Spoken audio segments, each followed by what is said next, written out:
All right, we are live. Hope y'all can hear me okay. We are running about a minute or two behind. I figured I would just do an impromptu live, see if anybody hops in, and we'll go from there. I may have some friends joining us here and hanging out.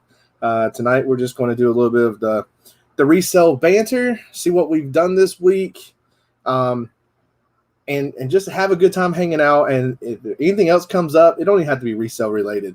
Let's just hang out, have a good time, and let's just see what happens. You never know.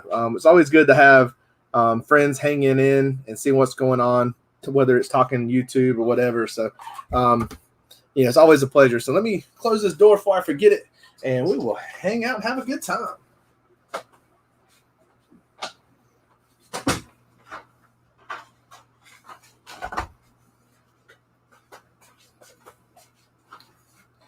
All right. Hey, Nurse Flipper, good to see you. All right. How have you been doing?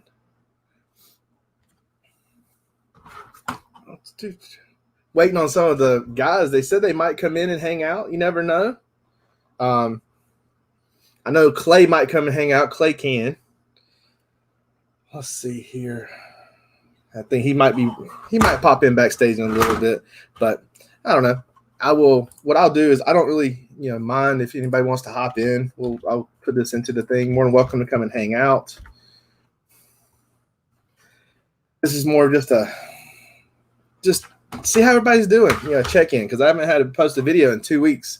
Life gets hectic trying to get things done, get things listed for Q4. So I'm wondering if everybody else is doing the same thing.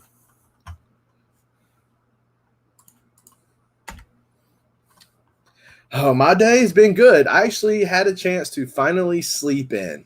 I have the worst time with anxiety, and sometimes it's that fear of falling asleep.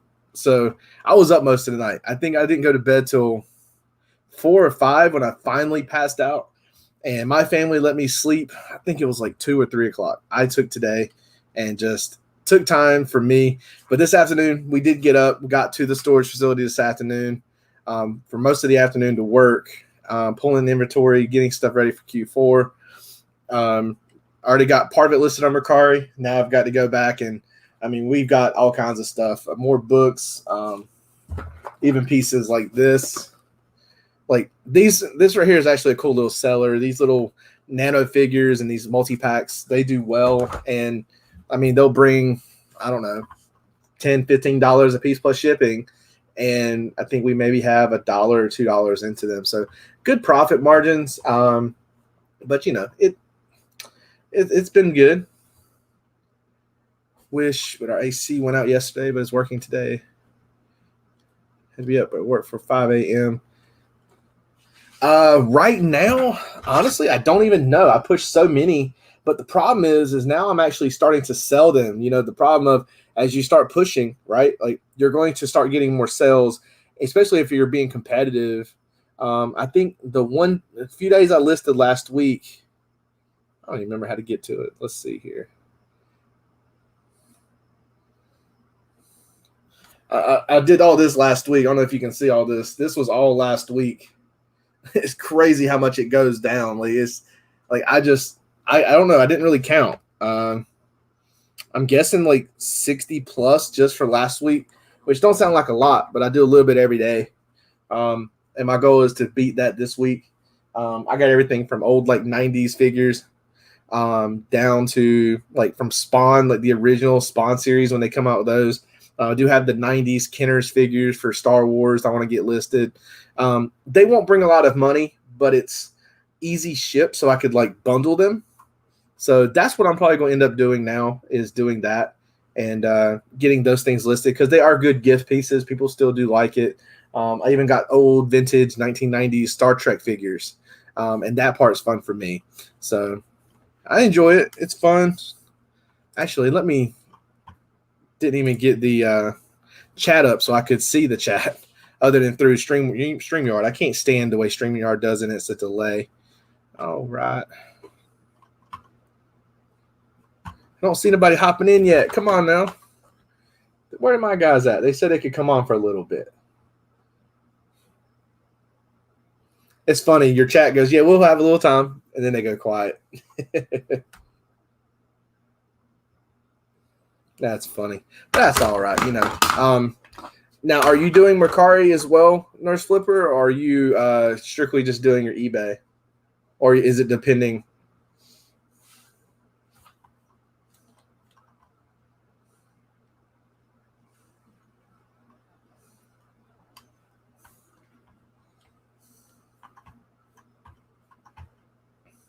Hey, Thrift and Flip. I appreciate the support. I really do. No, I mean, it's fun. Oh, no worries, Nurse. That's fine. That's, not everybody has time to come on, and it was just an impromptu thing for me. I enjoy it, but I haven't cross-listed them. Yeah, I don't know. I'm not really into the cross-listing because I feel like I'd have a lot more work to find that item and pull it off again. But I do see where cross-listing does help, but I don't know. If I know the item's going to sell in a certain particular fashion time frame, I try to leave it over there. And if it doesn't work, I'll try something else, But also we have, what did List Perfectly do to you? I want to hear about this. You canceled the service? I don't know. How much is List Perfectly a month? I don't even use it, so I wouldn't know. I mean, I know a lot of people say they hear good things about it, but I don't know if it would be right for me just because of the kind of stuff that I do. So, I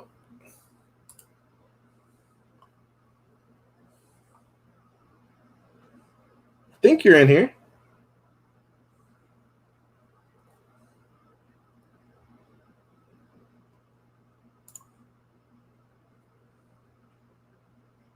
Internet goes bad. I don't know if you can you see me now? There we go. It took it a second. I don't know what was going on. Like I clicked the link over there and it's like trying to add you over. Oh, I think you froze. All right. Well, as I think her connection might be kind of weak, but that's all right. Let's see here. You froze. Could be the service. Yeah. But yeah, we are having fun. I know like Sean he's actually relaxing. He went and helped me today in that storage unit. It's hot today. Like it's very humid here in North Carolina. So I'm trying to see if there's anything. I don't think there's anything left for me to do. There we go.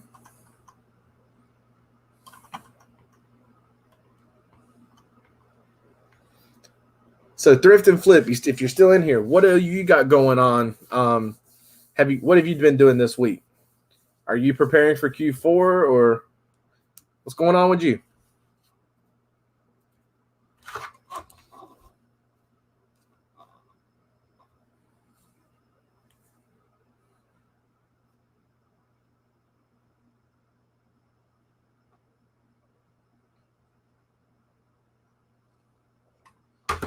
All right. Let's try this one.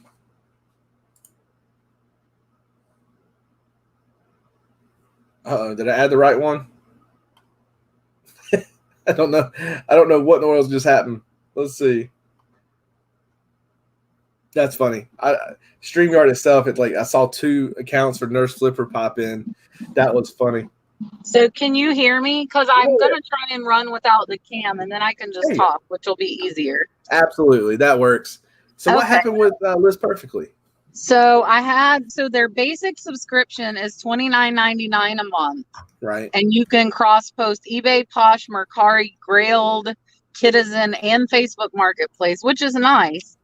And if you list from List Perfectly, like if you make your listing on that site, you actually can hit sold and it'll take them off of all, which is a nice feature. Gotcha. But they changed it to where you couldn't do more than one at a time unless you had the business plan, which is, I think, $59.99 a month. which is quite a bit, I feel. So they sent out an email offering a 30% off discount if you upgraded. And I was like, oh, okay. And I hadn't been using it because the single thing was kind of a little annoying. Right. And I was going to do it. And then they sent another email. Oh, sorry, that code doesn't work anymore. And that was it. Like, no, we're sorry. No, there'll be a new code. Just, we're not giving the discount anymore. So the email we sent you a few days ago is no longer valid. And that kind of ticked me off. And I canceled. I'd had them since January and I just canceled the service because I hadn't been using it, honestly, to get $30 worth anyways. Right. So that was kind of the push I needed to say, okay, and I might get it back. I don't know. Tracy, uniquely me, Yep. had the same thing happen, but she told them how she felt and they actually sent her $50. Well, she has a unique way of saying things sometimes, and it's just like, did she just say that? Yeah. So, I mean, I could have said something. She told me to message them, but I'm more of like, okay, never mind. You should have her message a message on your behalf, and like, hey, look, this isn't going to fly. Like, you offer something like this, and then when you go to do it, it's like, oh, I don't get it. I'm sorry. Like, well, and the crazy thing, so I told him because I really did like using it. I told him like I could, like I wanted like an affiliate link so my subs could get like a discount, if they join. And they said they didn't have one, and now I'm seeing like several other YouTubers posting their affiliate links. So that I'm like, what? Like, what is going on? It just, yeah, I don't know. I can see that could be frustrating though. Like, I don't know. I just, that's probably the reason why like all these other things I don't want to do anymore. Like, everybody goes, try list perfectly. You can do it like Facebook Marketplace. You can do all this other stuff. I'd rather, if I'm going to, focus on my listings, I'll just do it wherever I want. And then if it ain't selling, I'll try a different platform. That's just me. Oh, did she back? Oh, there we go. Listen, I don't know what is going on with my service right now. It's kind of weird. But yeah, I like it, but it is kind of a pain I'm really good about pulling stuff off eBay because that's my main platform. So Right. Like if something sells on Posh or Mercari, I immediately pull it off eBay. But vice versa is not true. When I have 40 sales going out on a Monday, I'm not going to go individually take down 40 items off of Poshmark and Mercari. Right. So then if it's sold over there, I'm kind of SOL, Yeah, and that's the part where it kind of gets me is like, I don't want to get stuck in that situation where I have a double sale and I'm like, I'll wait. Like, I don't feel the need for me to get into List Perfectly yet. But maybe one day. I just don't have enough stuff that should be able to cross platform. Because what is your primary, like what platform are you primarily selling on? Well, like most of my stuff now I have transitioned over with Amazon because I do a lot of like video games and things like that I can sell on there, and I do books, video games, media stuff, and that does really well on Amazon. And I walked away from eBay, and it's just now it's like I do that. I also do Mercari, So I basically walked away from Amazon. So I did the opposite. Because I was selling on Amazon last year. And then I was neither one were really like flourishing. They were both doing about $2,000 in sales a month. And I was like, okay, like that isn't anywhere where I wanted to be. And so I had to like put more time and effort into one or the other. And I went with eBay because where I'm at, there is not very many like retail arbitrage sourcing op. Live in the middle of nowhere. So we have one Walmart, we have one Bell's Outlet, and that's pretty much it. Right. And so for me, sourcing for eBay is a lot easier. And I think that's where like a lot of people, they have to make that decision for themselves, because it's like, I'm not telling you not to sell on eBay. You know what I mean? Like when people go, well, why do you only do Amazon? It's because it's what works best for me, because I can buy items brand new, or like when they go on to this, like you go to these specialty shops that have stuff and you're like, oh, I'll buy you out, for X amount of money. And then that item's like, say, a $50 item, you bought it for 20, but it's a limited print item. Like it's going to go up, or you're going to make money or double your money. That's where like Amazon can come in, and make your top dollar. But I can see where I am losing money technically on eBay by not being there, but I don't know that I'd want to go back. You know what I mean? But it's kind of, I mean, like you said, you have to decide for you. I'm starting to get back in Amazon some, like with my medical stuff. Like I've made, I think like 2,000 on Amazon in the last month. So I'm trying to check stuff more, but I don't come across like electronics and stuff. I haven't seen video games in over a year at any sale or anything I've went to. The auctions, they go super high where you're not going to make a profit on them. Right. And that's to hear. It's like one of my buddies, Brian, he's in here all the time. Tri Flippers. He comes in last live. Yeah, we and him were talking about it on my live 2 weeks ago or last week. And he said, it's hard to find stuff that's worth sourcing to flip on eBay. And we're actually like considering, because by the time you go to a Goodwill, unless you're there when they open, and if the people have done their job, you know what I mean, that morning, you don't need to be there when they open here. Like you have to wait till like an hour or two after they open for them to actually get anything done. So I think though it depends on what because I mean I'm making probably 6,000 to 7,000 in profit on eBay a month. Easy. And I live in the middle of nowhere. Right. But you have to know more. That's the key. And like, if you don't, then, but I mean, it also depends on what you want to ship. Like I sell a lot of breakables, and a lot of people don't want to, deal with shipping those. The knowledge you have for like all of that, I don't envy that. Cause like, I'm like, how does she know that's a $40 piece? Like, you know what I mean? Like, I don't know. It gets me how some of that stuff that you sell. I don't watch anymore. I can't. So I haven't been watching very many YouTube videos because I don't need to source. I have thousands of pieces right now that need listing. And every time I watch sourcing videos, it makes me want to go find that stuff. Right. So I haven't been watching them because all it's going to do is make me want to source more. So yeah, I need to get stuff listed. Like that's my thing. My mom is supposed to come over tomorrow, but I don't feel good. And I'm like, I don't want to even take a chance. My mom's older, so I'm like, let me see if I feel okay in the morning. Because she was going to come start listing for me again, which she used to do. So it's just, I've got, do you do part-time or are you full-time? I do this part-time. I actually work in IT for the University of Chapel Hill, so hence my love my hats. But it's, I don't know how you say it. It's a love-hate relationship working at a full-time job. Like I love it when I know that security, in that part. But right. I do see myself in 10 to 15 years once I get into that retirement phase. I don't see reselling ever not being here. So right. Like. I don't know. It's probably going to be one of them things where, I'll eventually retire into this full time, but I can't walk away from the good job that I do have. Hey, Harry, good to see you. Who's there? Harry Humstone? Harry Humstone, yeah. Hi, Harry Humstone. You can't see Harry, me. Yeah. Man, Harry, hop in here and hang out with us, man. We just throwing everything around, just talking, hanging out.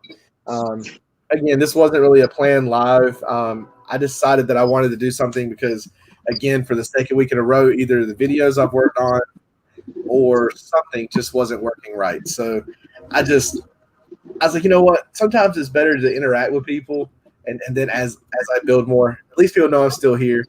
Yeah. didn't want to go another week without a video or something being posted. So I figured a couple lives ain't going to hurt here and there. No, it won't for sure. And you got to build it up. Are you? I don't even know because like I'm so busy. Are you on Instagram too? Like, are you Yeah. promoting over there? Yeah, I'm actually I'm gonna make me like one of the little sarcastic things that says, if you're following me here, why aren't you following me on YouTube?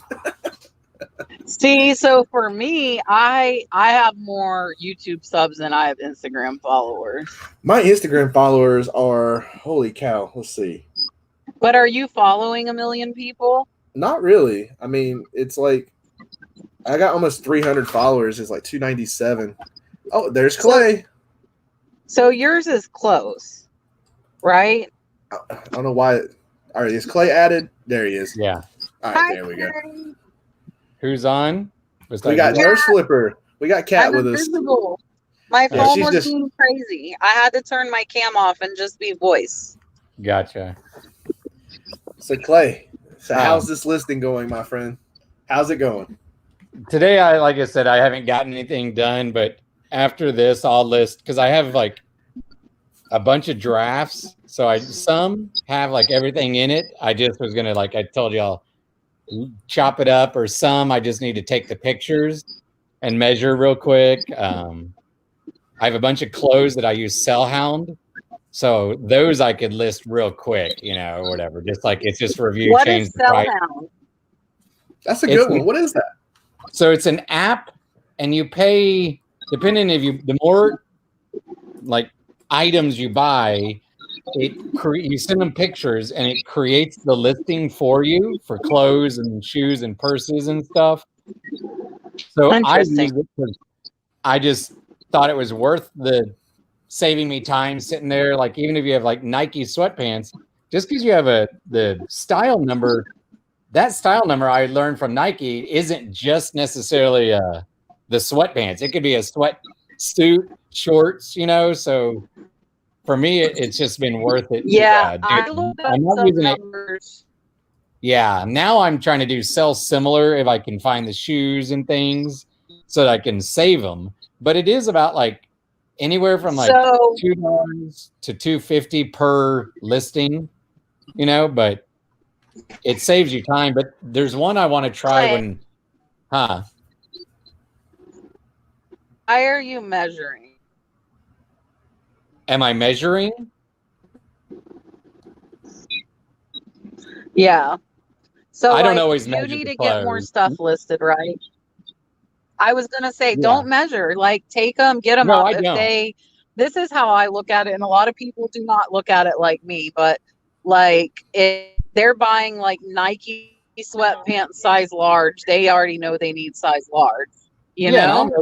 Yeah, if they ask. But no, I normally don't measure except some vintage T-shirts I got recently.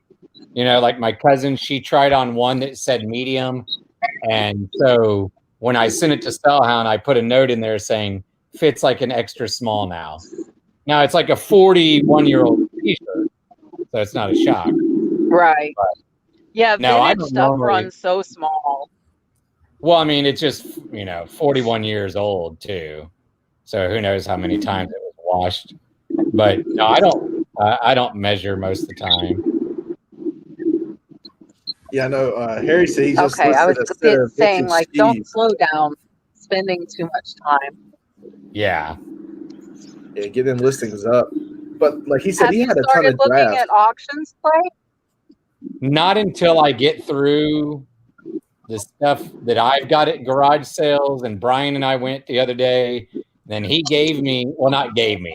We worked out a percentage from some auction stuff that he just doesn't have time to list now that school's starting, So I went down and got that the other day, like some board games and just miscellaneous things. So when it sells, I'm going to give him a percent that we came up with, So then hopefully next week I'll be looking at auctions. Because, every day I get those emails from the different auction houses or high bid, Hey, Harry. High bid can be a good place to get some good stuff if you know what you're looking for. Yeah. But yeah, I looked at some in Texas for one of my subscribers because she told me she couldn't find anything, and Yeah. I said, "Hey, give me your zip code," and I had her like 20 listings within like an hour that she Nice. could go, and she ended up getting them. But I think once you kind of get a feel for it, you got to get used to it first and figure out like what you want to buy from there, and then Yeah. you'll figure out which auction houses have what you like. Yeah. Yeah. Because like down here, like you said, there's so many. Like I bought from a couple, but like I'm just using this for example. But like I could buy from Justin Grimes. Just if I just wanted to use just his, he has like all the time. He does lives and he has his own auction house. Like Annika, Lady Luck Junk. She's bought from him. She's bought from a bunch. Brian told me about this other website that's just local that I'm for auctions I'm going to use. His Honey Hole. So yeah, that's kind of. I'm just trying to get more stuff right now. As I ramp up and shoes too. That's not always easy, but hitting so up. how's that shoe wall still looking? Say again. How's that shoe wall still looking? Oh, it looks good. Here's the small one. That's the one where like when I'm creating listings, if it's like at Sellhound, I put it in there. Then when I put it on eBay and Poshmark, I move it to my bedroom to the like giant one, Right. But no, and I thought whenever I get a house or condo in a couple years, I'm gonna like pay somebody. Hopefully, it'll be my buddy. He'll have time and make me a giant wall like that out of wood and put little like LED lights in the back so I could like light up a row or something, and like have like someone do cool like brand the wood or something, and like a giant and maybe bigger spaces, but 2 or 3 walls of just that shoes and clothes. Cool. If you love doing shoes, man, that would be a cool one. Yeah, because he can build me a Murphy bed like they did in their guest bedroom. So if my niece and nephew come over, be like, boom, here you go. That's awesome. Yeah, that was cool. Yeah, I could see that. Like it says, like the wall has evolved. Like showing from the boxes to like, all the like a permanent boxes. And then showed like the process of it growing over the next year or two. I think that needs to be something you share with everybody. Yeah. Because I would make another here, but I can practically touch one wall here. Then I have to walk over here and there's a door. So like I'm pretty much out of room. I have 491 square feet. I mean, here's my light box. I mean, I'm sitting like I put my water right here, so you're making it work, man. Yeah. I like it. Like, I think that's what people understand is that you got to start somewhere and you'll eventually outgrow it and then you'll find a way to make the next step, Yeah. And Harry says that's like a store. Yeah. Yeah, and I made a fort for my cat. She sleeps underneath it, She was like, I had a fort on my sofa for her, but then she kind of got sick, and so I made a bigger one. And like here, I'll just show you. Like, here's crap. Like, I got to take pictures. Like, you're in it to win it. Yeah. So like tomorrow, like I said, my cousin, she sells pharmaceuticals, but I guess she's not going out in the field yet because it's oncology. She switched in March, and Pfizer isn't having, since it's cancer people, and here we're so hot, go out. So she was like, hey, and she loves dolphins and anything like that. So she texted last night, like, you want to go to SeaWorld, swim with the belugas? Like, sure. And that was sold out by the time we booked, but we're going to go and like swim with the dolphins or feed them and get in the tank some and do a road trip. That'd be fun. Yeah. I mean, I probably should. So Clay, I did the one with the belugas. What? I did the one with the belugas. We paid and went in the water with the belugas and like got to like give them the signals. That was like 10 years ago, but it was super cool. It was at SeaWorld in Orlando that we did it. Okay. Yeah. We're going to go back at some point and do like the big package where you get to we would do the dolphins again, the beluga, you touch a shark, you get to be up close, like help feed a penguin, help feed the killer whales or something, like all these things or whatever. But you have to book that. The like zookeeper for a day or whatever. Yeah, that would be cool. yeah, I think it's like that's what they call it. $250, but I'm like, I guess that's worth it to get to do all these things that you would never do. Sometimes you gotta just live life and enjoy it, man. So that's the best part. Yeah. Well, considering, like I said, I'm unemployed as of today, so technically, like from a full job, so might as well enjoy the first day of my schedule. We have Land Shark Picker in the house. How's it going? Greg, right? Also, Girl Hustle's in here. Hey, Craig. Yeah, I want to know how Harry is going to ship those skis that he got. What's your plan on shipping those skis, Harry? I bet he uses pirate ship.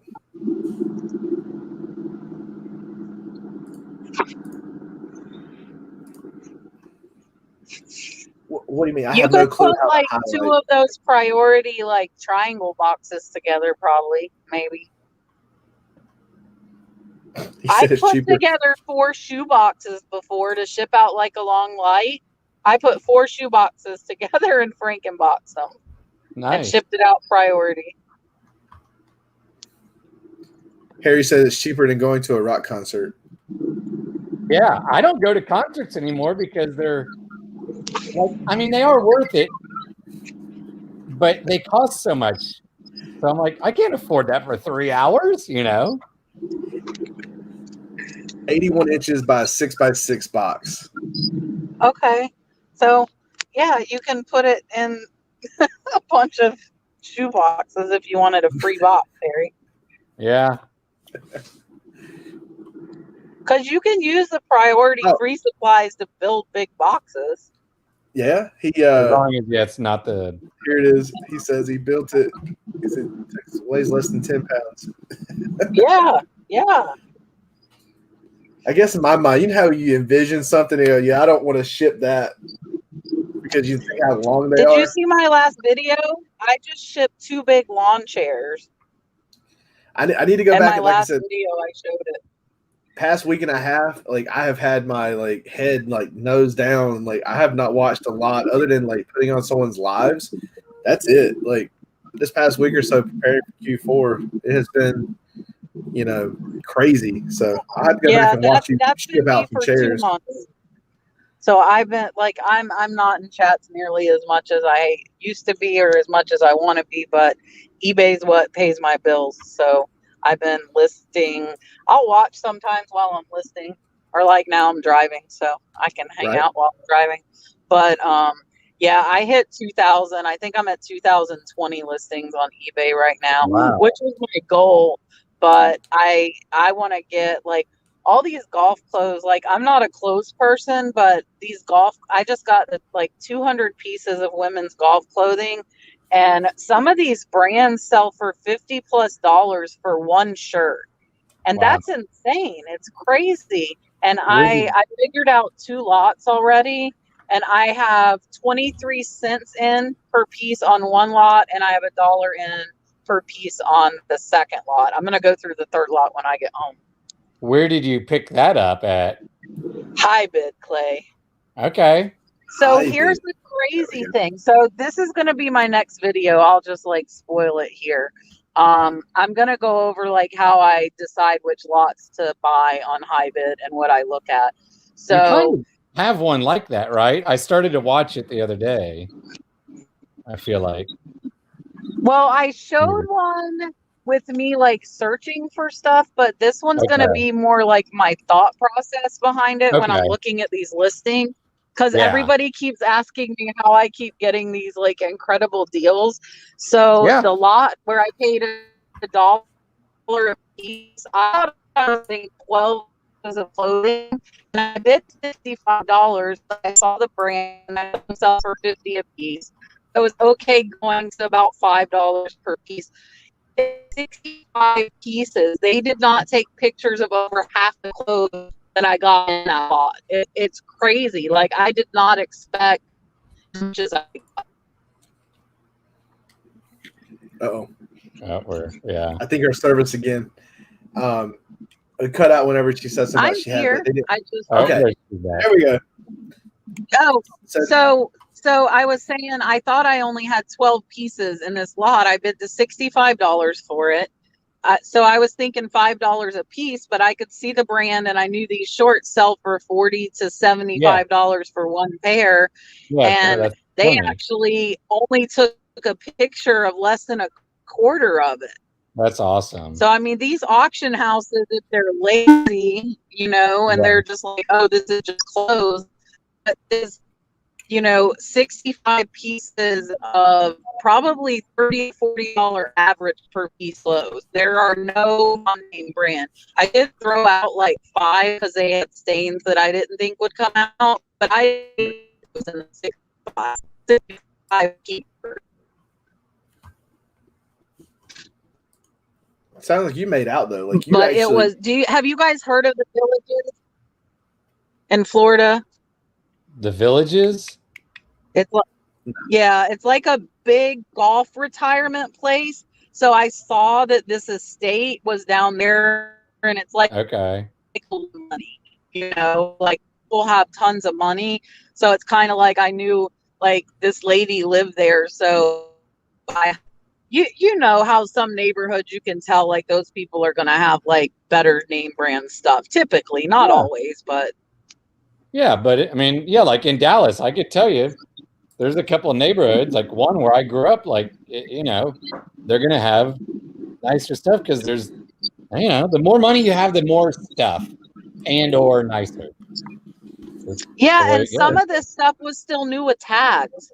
Like the lady never even wore them, and they have like $100 price tags on them, and I paid $1 a piece, which is like, and I don't really like clothing, but I can't pass something like that up, Like I don't think any like reseller that was looking at bottom line, how do you pass up? Like it's going to be so much money. It's going to be a pain in the butt to list all these clothes now. Don't get me wrong, but it'll pay off. Yeah. Well, that's where, like I said, see, to me, that's where I'd be like, maybe it's worth your time to look at Cellhound, or there's another one Chris Daily Refinement mentioned called a Hammock, and it might be spelled like with a Q at the end. So it's kind of a combination of List Perfect or Vindu, the cross listing, and Cellhound. It will create you take their pictures, send it, they'll create your listing. They'll list it, they'll cross list it, and when it sells on one, they'll take it down. You don't even have to do that because, like Brian, Texas Treasures has started going back to List Perfect, and I think he's using the level where it will take it down off of multiple platforms, Whereas I'm just paying. That's a business one. I think it's like $60 a month or something. See, and I should upgrade because I got lucky. Recently, I had several things sell on. They had sold on eBay, and I forgot to take them off of Posh, so they sold on Posh, which you don't get dinged for. If it had been the reverse, having 2 or 3 of those canceled would have just killed. See, and I like clothes now, I guess, because that's what I sell a lot of, and I don't mind boxing up stuff because I box it as I list it, so that it's already done. But I'd almost rather, for some reason, just pile on clothes and shoes and kind of be like Renzi, if I could, just find enough good shoes eventually. See, there are shoes where I'm at. I can't source shoes. Like, there's just not shoes to be found. Yeah. Just, I guess, because of my area. Yeah. I think, like, for Renzi, I don't know for sure, but, they're in Portland, Maine, I think. I'm not saying anything bad about Portland, Maine, but it's way smaller than Dallas. So part of my theory is when they go to like the Burlington Marshalls, they get there like when it opens, they know what they're doing, they know what they're looking for, and they'll wipe them out. But I could get the one in Dallas and hit a couple, but Dallas-Fort Worth has like 7 million people. So like I think it just seems like, and good for them and an advantage that they're the experts in a smaller place, you know what I mean? So they can hit it, take it out, move on. But here I could say, well, I I don't know. And within where I live by downtown Dallas, within an hour, 20 Rosses, 20 Marshalls, 20 Burlingtons, or 10, and however many thrift stores, you know. I think I want to do a video about how many big places we can hit in a day. Yeah. Harry, I shipped the chairs FedEx, so I just saw Harry ask that. So I had quoted the shipping via priority, and the buyer actually paid $107 for shipping, and the chairs were $60. And then I looked at FedEx, and it was only $30. So I actually wrote the buyer and said, "Hey, I noticed FedEx is over $40 cheaper. Are you okay with me shipping FedEx, and I'll refund you $50?" And they said yes. And I did that because I just can't imagine. I mean, they paid it, but that's a lot to pay for shipping something, you know? Oh, yeah. So I switched it over to FedEx, and it only cost $40 compared to, I think it was like $89 with my discount on eBay that I would have had to pay. The buyer paid $107.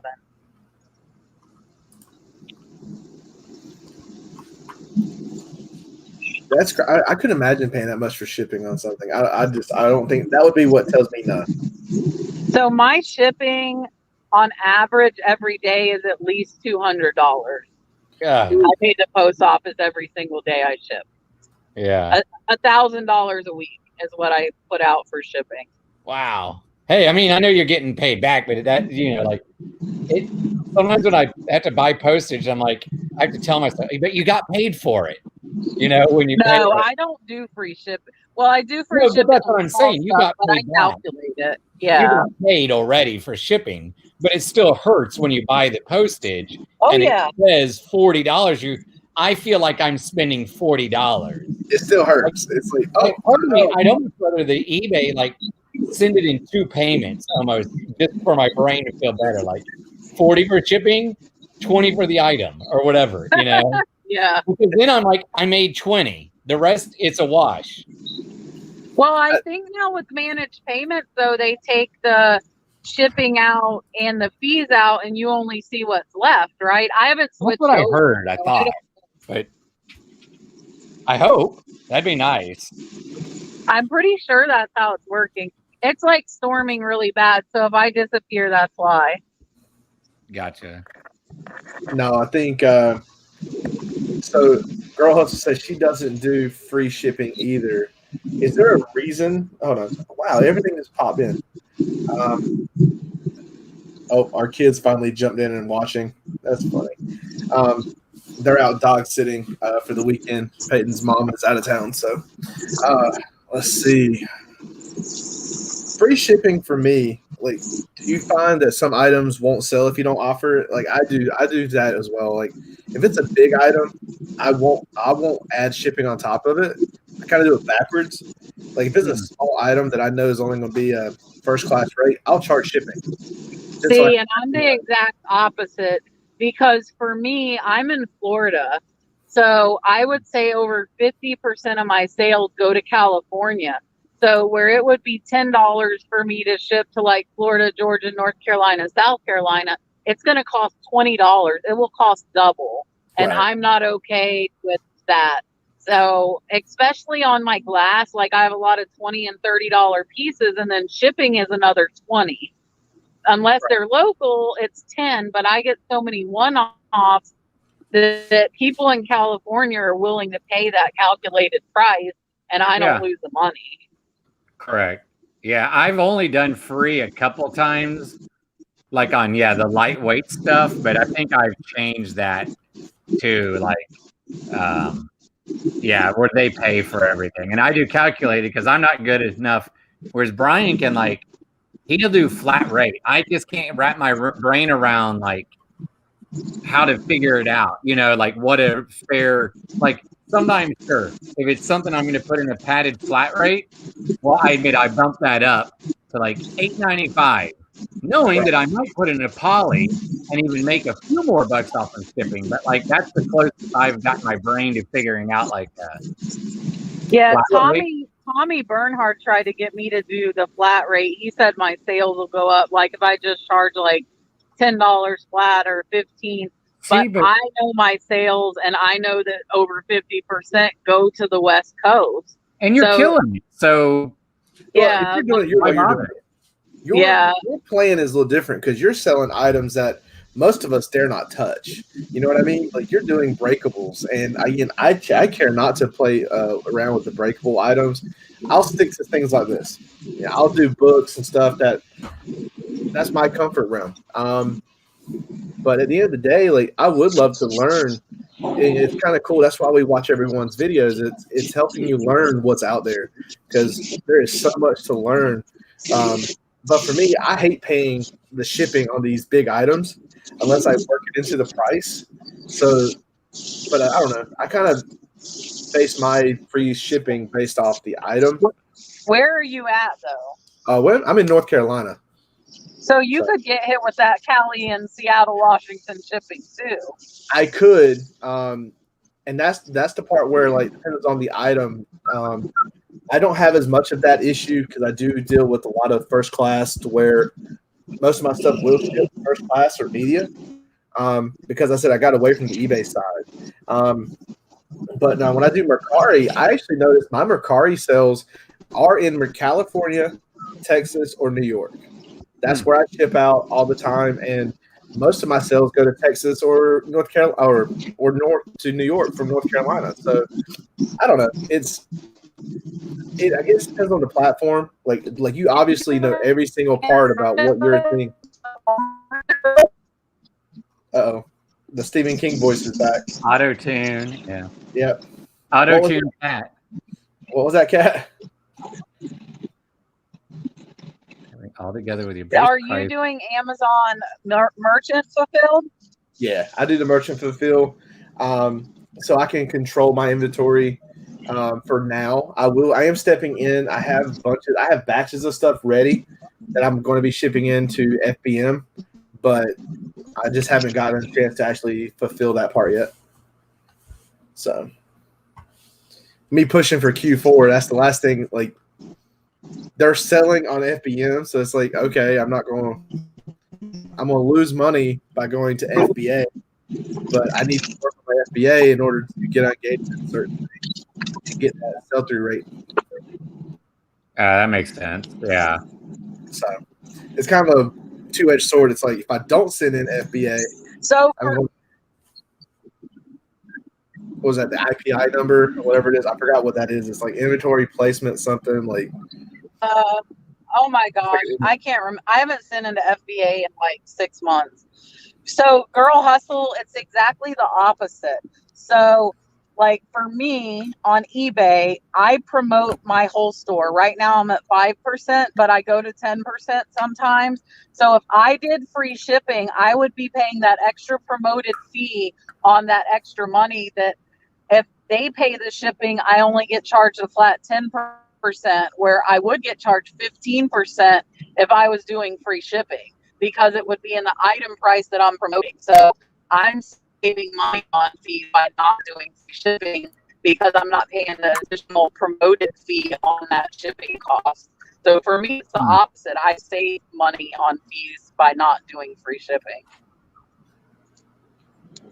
It also depends on where you want to be because in order to get top rated seller, you still have to offer free shipping or free return. We're top rated free 30-day returns.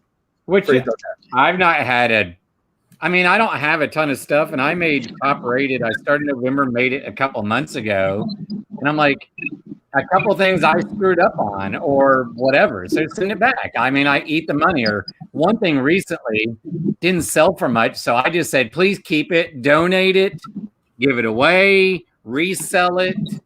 Don't send it back. I don't want to pay for the label. Throw it away. I just said, here's your money. Keep it. It wasn't I do that too with cheap stuff. It was something that sold for like, I don't know, $12 maybe, or I don't know. I just I got plenty of stuff here, and my mom is going through her closet now and has some decent stuff. Hey, Kat, Harry's being funny. He's in the chat. He says, I feel like I should be asking Kat Hawkins some questions about how large is the Milky Way. Listen,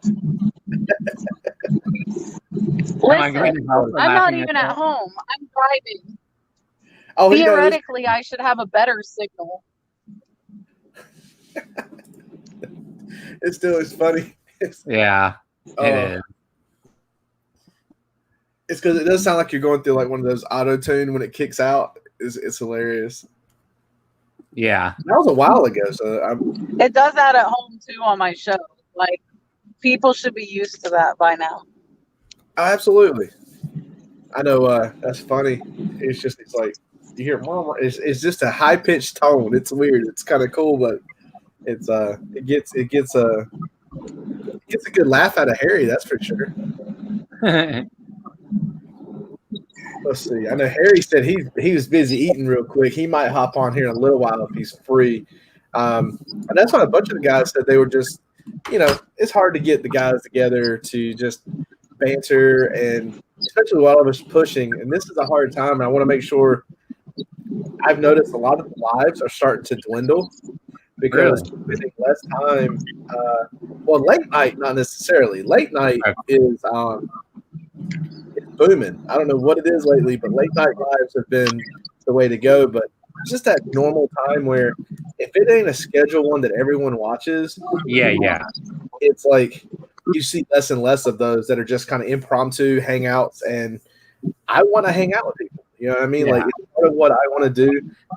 It's that break in between the mundane repetition of listening. Yeah. But I will tell you, these things right here, we tried these things. Yeah, the thing is delicious. I gotta look. What is that? The Cheetos mac and cheese. Have y'all tried this yet? I have not. So we were told, I was joking, and we were all talking with Scott and our Pat and Dumpster Diver Dad, and he's helped me a lot grow in my knowledge of the grocery realm. Who knew, right? Well, next thing I know, our kid he follows this thing and it tells him all these new things that are coming out, limited edition stuff. He follows it on Instagram. Well, I don't know, about a month or so ago, he goes, look what's coming out. And it was a picture of like 3 different styles or flavors of Cheetos mac and cheese. Let's see. And we tried them all. I'll post a link back in here if anybody wants to join in. But we tried them all, and like we even bought the individual cups of these and tried them. These things are not bad. It's not what you expect. It's like you're eating pretty much mac and cheese, but it's like a Cheeto in your mouth. But, that's the tagline right there. But it's like a Cheeto in your mouth. Exactly. Like it's. You need to call. You need to message them that. Yeah. Like, girl, so you can hide like me. Just don't turn the cam on. I'm almost home though, so I'm gonna hop off, guys, because Dalton attacks me when I get home because I leave at 5 a.m. So I've been gone home for 15 hours. Woo. So, well, thank you for coming to hang out. It was fun. Yeah, no problem. Yeah, absolutely. Yeah, we'll message me. Play listen stuff. Yeah. After you have fun and enjoy your freedom. Oh yeah, for sure. Because I have a gig lined up, kind of, but I got 9 days after tomorrow to and I'll churn through all this and find other crap. So yeah. Well, if you need other crap, I might have crap if I get tired of all these clothes, all these golf clothes. I'm gonna go through the 3rd tote when I get home. Dalton likes to help me go through stuff. Hey, that's nice. All right. Thanks for having me on. I will see you guys somewhere, I'm sure. Yeah, see you, man. See you later. Bye, guys. So, how many drafts do you have left? Let me look at my phone here. Let's see. Some, like I said, I need to take pictures, which won't take that long, really, because I have drafts. It gives you a structure, so it's kind of like, I got to work on this one to get this done. Oh, and one thing I realized to finally do the other day, I found this pair of shoes called Kuru, Kuru, at this thrift store like between Dallas and Fort Worth when Brian and I were out. And I never heard of it. I just like I'll pick it up. He was going down the aisle before me. And that day I had already found like 4 or 5 and I was pretty content. Like, I'm good. I think I've made my decision about school or as much. I was trying not to be overwhelmed with that. So I picked these up and looked them up. So then I took a picture and I did sell. Well, I found one and I did sell similar. And all I did was take the one picture. But that way I have the listing already done while I'm in the store, except for pictures, and maybe tweak it. But I was like, for me, I think that would help me and make me feel just more relaxed to, do that at times. So if I'm going to do sell similar, why not take the 30 seconds in the store and just do sell similar right there and make a draft. So I have 1, 2, 3, 4, 5, 6, 7, 8, 9, 10, 11, 12, 13, 14, 15, 16, 8, 3. I was just looking up the Kuru shoe. Like, they're running anywhere between $125 to $200 new. Wow. Depending on the brand, style, and make. But that's like the very first thing that comes up is like these bits that are 135, 140, 125. Holy cow. Yeah, this specific one should be at least 45, if not 50, and I paid $6. So, I mean, I'm happy if it's like 36, let's just say. 30 times 5. I'm just trying to, because I didn't have any sales the last couple of days, which probably I wasn't really thinking about it. Or yesterday, I guess I didn't. Maybe Tuesday. And then today, just one on eBay and one on Posh. I'm like, okay, that's fine. I might still hit 40. That second group of 40 I wanted to. I'm at 19. I need to get a bunch, but I have about 30 something listings, and like some are done. Like these Cabbage Patch Kids I picked up at a garage sale a couple weeks ago. Right. Then Brian gave me all these mugs. So I found similar or created. So now it's just pictures of most of those. Grab a box, probably won't pack them.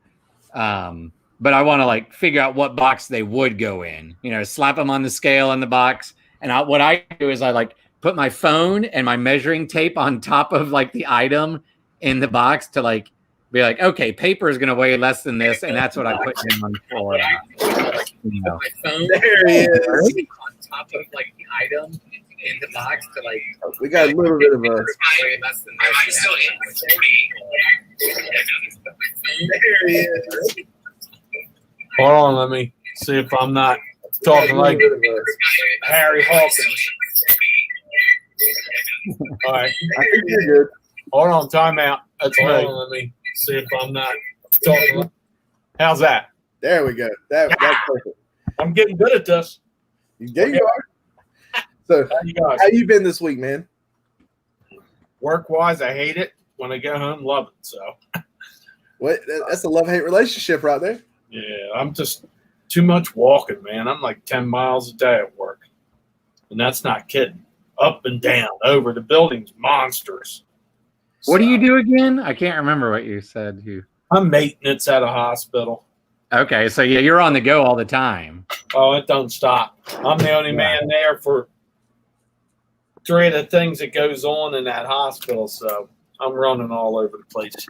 It's killing my feet. I'm old. I can't do this stuff anymore. I want to be like you guys full time. Full time. Well, I'm only full time because I decided to quit teaching. So look, he messaged me this morning, in the group chat, right? I was awake and I don't know what it was. Just he's like, I'm waiting because I don't want to send it in just yet in case someone's awake. Yeah, in case one of my friends, Harry, who also teaches Texas history. Right. I love her, but sometimes she can be, like me, I can be a jerk, but like I was afraid if she was still awake, and because I submitted my resignation on the school district site, clicked another tab, emailed the principal, then emailed the 3 friends who teach Texas history. I wanted to call, but I admit kind of being a chicken, and it was middle of the night, but I was afraid my one friend, if she was still up and she got pissed about it, would I'd get a phone call immediately. So I waited till 2 a.m. And then when I finally got up at 9. I checked my phone and she had sent a message saying, I'm not mad. Just call me. I saw this coming. I understand. Because she knows that I'm kind of afraid of, she knows like my whole childhood and my stuff, you know, like how I don't like anything that feels like a confrontation, even if it's not. Like I don't haggle at garage sales because that's a confrontation. Like that's difficult, you know. So I'm the guy that's like $3. That's good. I want you to come up my driveway. You're invited anytime. Or I'm good at getting them to give me a price. I'll kind of be like, I don't say much. I just kind of like, well, and they're like, can you do this? And I'm like, I can do that. Yeah. So yeah, I resigned and Alton was up. And then what? I got on his Twitch deal and watched him play video games. That seems like 8 days ago now. You know, that was just last night. I know. I'm just sleep deprived. You're a school teacher, unemployed. I quit. I've done it for 13 years. I love working with kids, but I just got tired of doing the same lesson 6 times a day, year after year. I'm not real strict because that's just not my personality, you know. So I didn't mind, but I got run over every day by 7th graders because I'm not strict, but that's my choice. And then just so much BS. Like I know every job has it, but then with Corona, my dad's 82 and his life cratered 2 years ago, and I'm the only person. And so I just got to the point where I'm like, I don't want to go back in a room. And even Brian, you know, Texas Treasures, like he's going back, probably just do 1 more year. But like he's like me, loves the kids, but just kind of over it, you know, and he's done like 18 years and he's selling enough that like his combined income would drop way down, but he's making enough selling. It's close to what his teacher salary is. Whereas mine is those books. Yeah, books, whatever. And now he's almost going all wholesale mostly. Good for him. Yeah. So like, so I have 1 gig more or less lined up where Dallas is doing online school for the first month, September, because we pushed it back. And so I posted in some nanny groups on Saturday. And I was like, man, I waited too long. But several parents like commented because I did it in my neighborhood group, not even a nanny group. And it probably will be about the same amount of money monitoring like 4th or 5th graders. Just, you know, it'll be some work, but I don't have to grade. The curriculum's coming from the teacher. You know, they're 4th graders, so they'll probably be friendlier than 7th graders. So my therapist reminded me that today because we did our video chat and she's like, Clay, remember, they're not and I said, assholey? She's like, yes, that. and then I said, remember, I know I'm one too. And 7th grade kids who are assholes are only a-holes because they don't get the right attention at home or adults to me. I mean, it's, you know, it's all about childhood. So I have some income coming in and I just got to ramp up the eBay and Poshmark and sell those shoes. Yeah, shoes. And I sell whatever, but Scott and Alton, you know, Dumpster Diver, they always are like, you know, giving hints.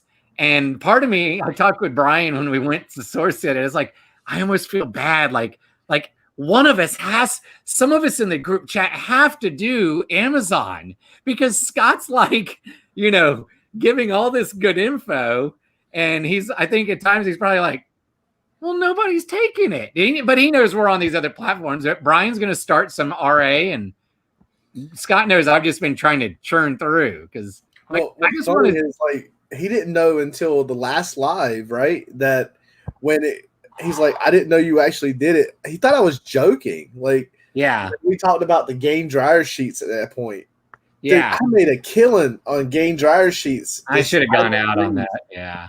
Like the minute he said in the chat, guys, this is in this store and it's selling for X price, it was not even, I exaggerate and say it was 5 minutes.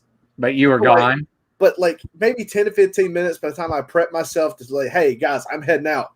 I was down like literally there's a Dollar General like 1, 2, 3. If you count like all the way around the town to get into town, it's like 5 or 6 blocks away.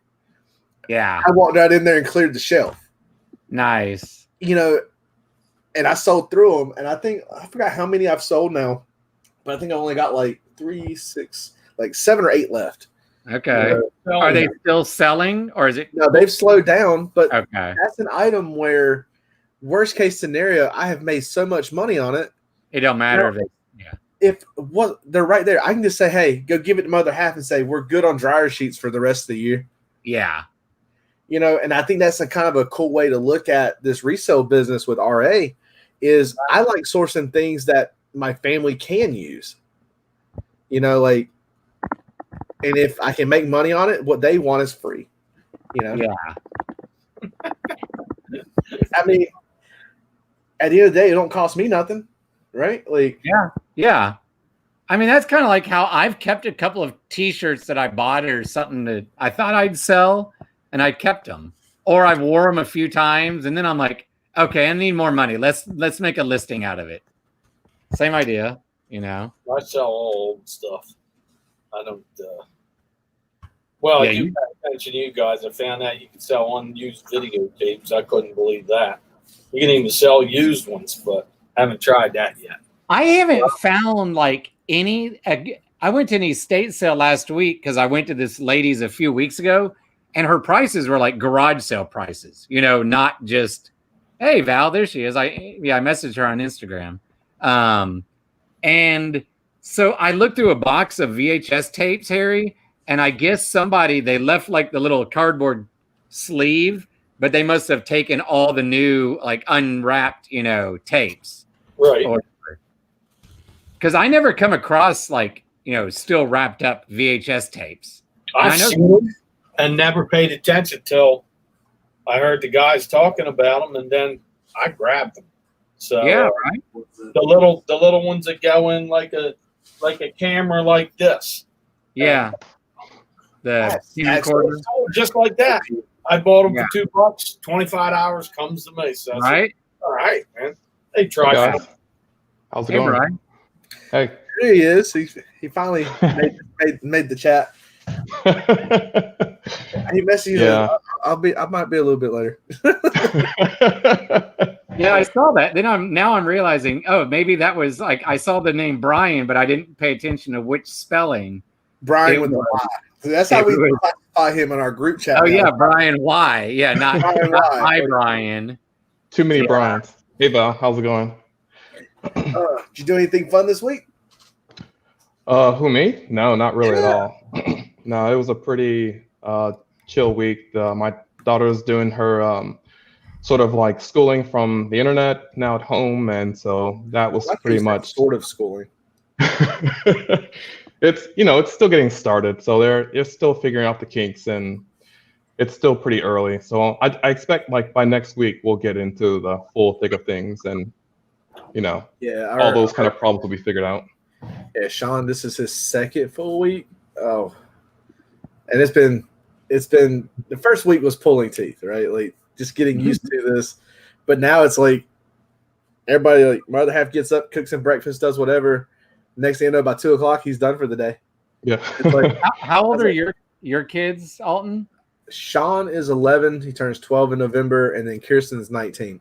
Okay. So, And Brian, what do you say your kids are? So I have 2 daughters. One is 8, and then one is 3. So one's like in elementary school, and one's not even ready for elementary school yet. So. Gotcha. I got a 7th grader. Oh, that's right. Yeah.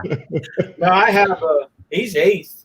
He's going from the right here. Probably he'll be doing this school right here. Then I got 2 in college. And wow.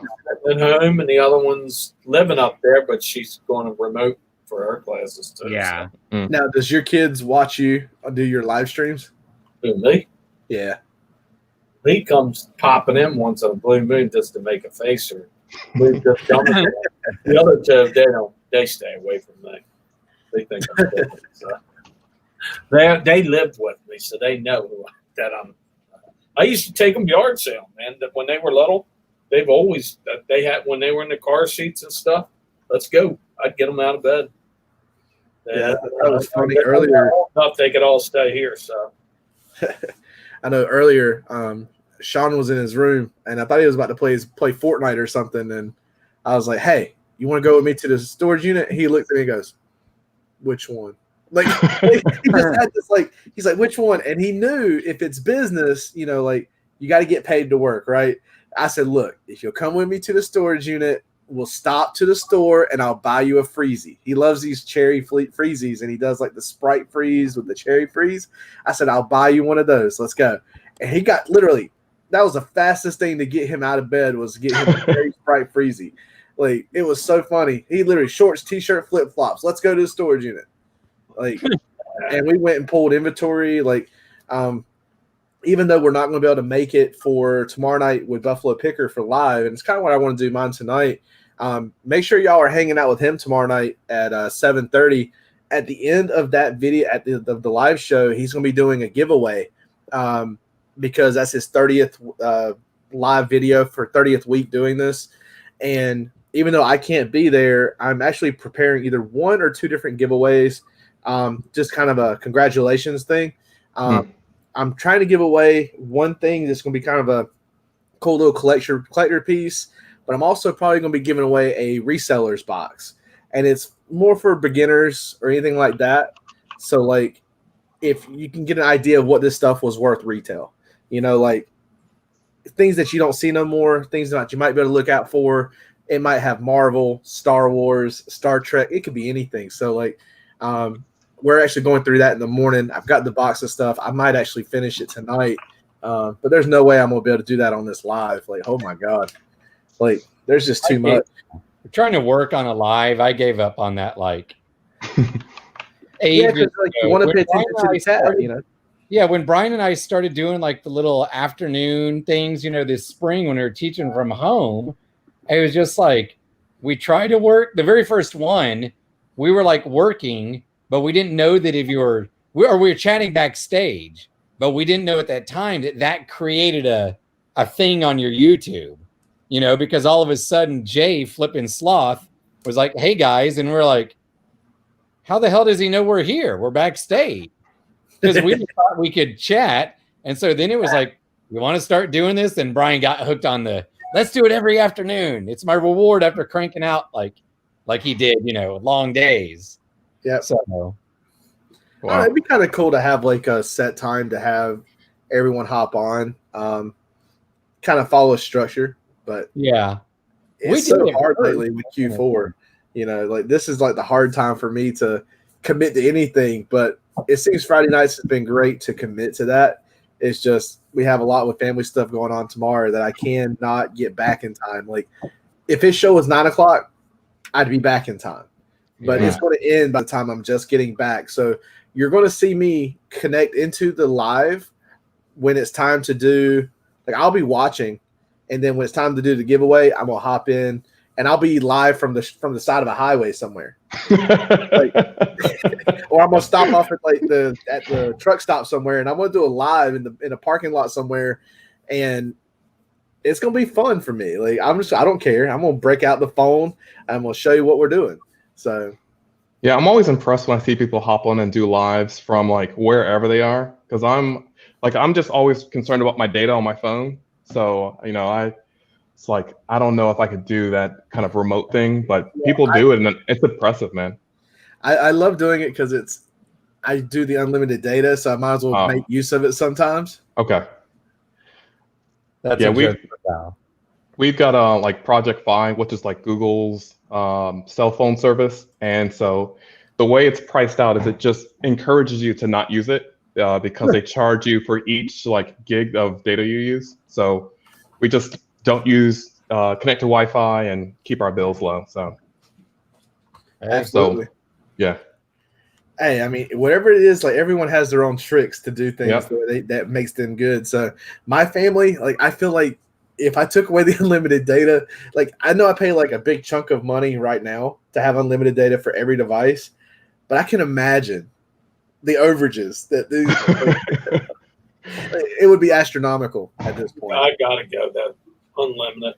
I tried that data thing. So, unlimited for the whole bunch. There's Absolutely. 5 on it, so right. And at that point, I figured if I'm paying that kind of money, I might as well just have everybody unlimited.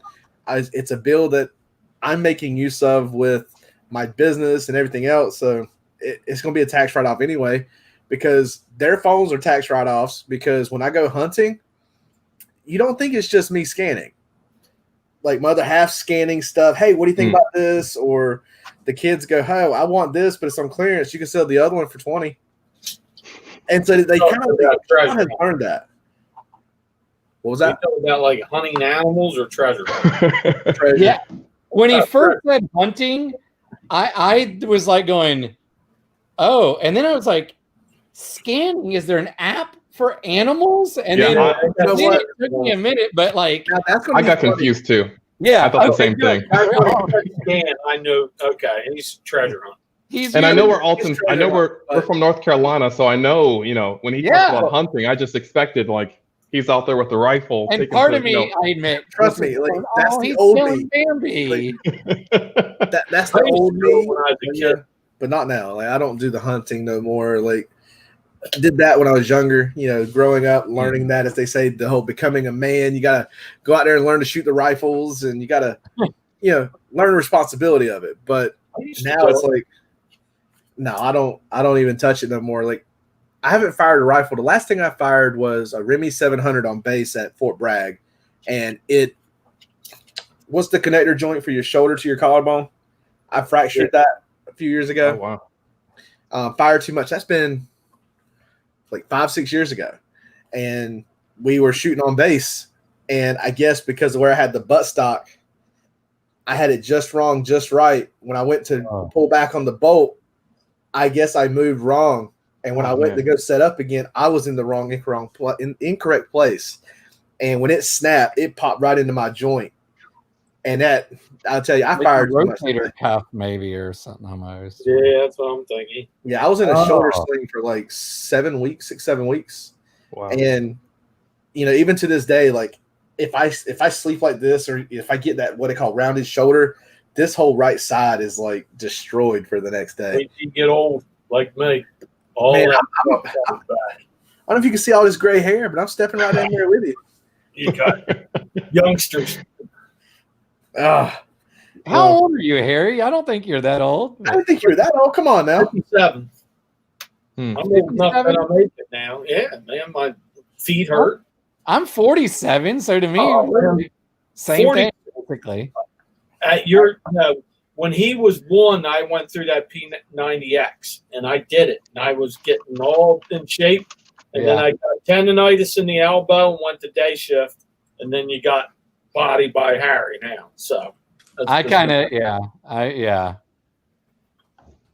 got some from that time.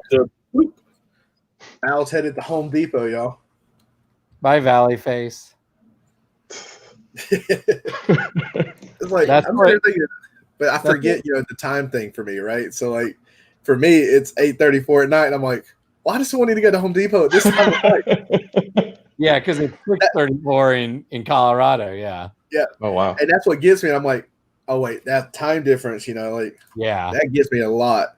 Well, when I just happened to check the messages, like you were like, is anybody coming on?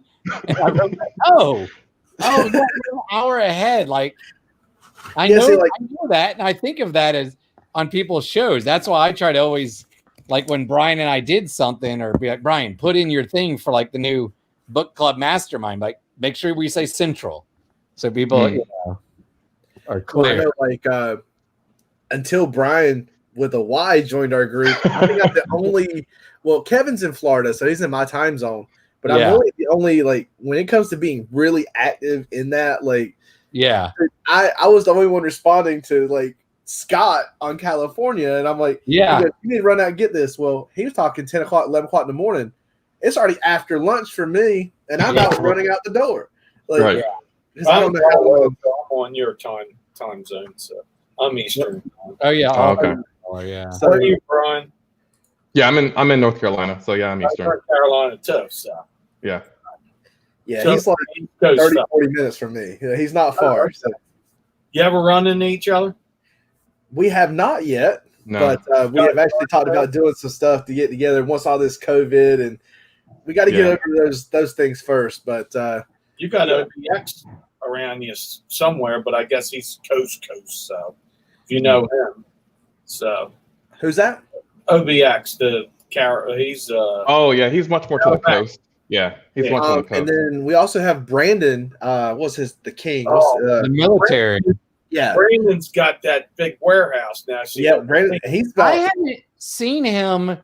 Like I went on his live like late when he was cleaning up the warehouse, like 3-4 months ago. Yeah, I haven't checked. Huh? I haven't seen him either since then. I Well, think he talked to me. What was it? He messaged me the other night. what is it? Rob Lobster? You know, like Yeah, 2 months Lobster ago. was on there. They were both on there together, And I asked Rob, and he was like, "Yeah, he's just busy with work, the girlfriend, and the warehouse." But I checked, and he just hadn't done anything in forever. Because I would hop on. Eventually, I got to know them, and I'd go on. Like, yeah, I want to see what he's got. What happened? I want to see what it looks like in there. That dude's I have to figure something out because he's in Goldsboro, Brian. So he's like 35-40 minutes from me, and I think at any given moment I could get there. So like I split the difference between Brandon and Brian. So maybe we'll figure out a way to go see him, and we'll go check out his warehouse and do like a raid on his warehouse. And then, do y'all know who's this? Not Rob Lobster? I don't know. He was Sparsling Lobster. Yeah. He's Book Lobster now. What is he? Book Lobster. He wears the Michigan hat. Michigan He's hat. a California guy, though. Yeah, he's out west. Yeah. And then I don't know if y'all know him, Matt eBay Poshman. That's his YouTube channel. He's somewhere in North Carolina, and he found when Brian and I were doing our Thursday night show, and I follow him. He'd like lost his job at like a factory and has like teenagers, and was like, "What the heck am I going to do?"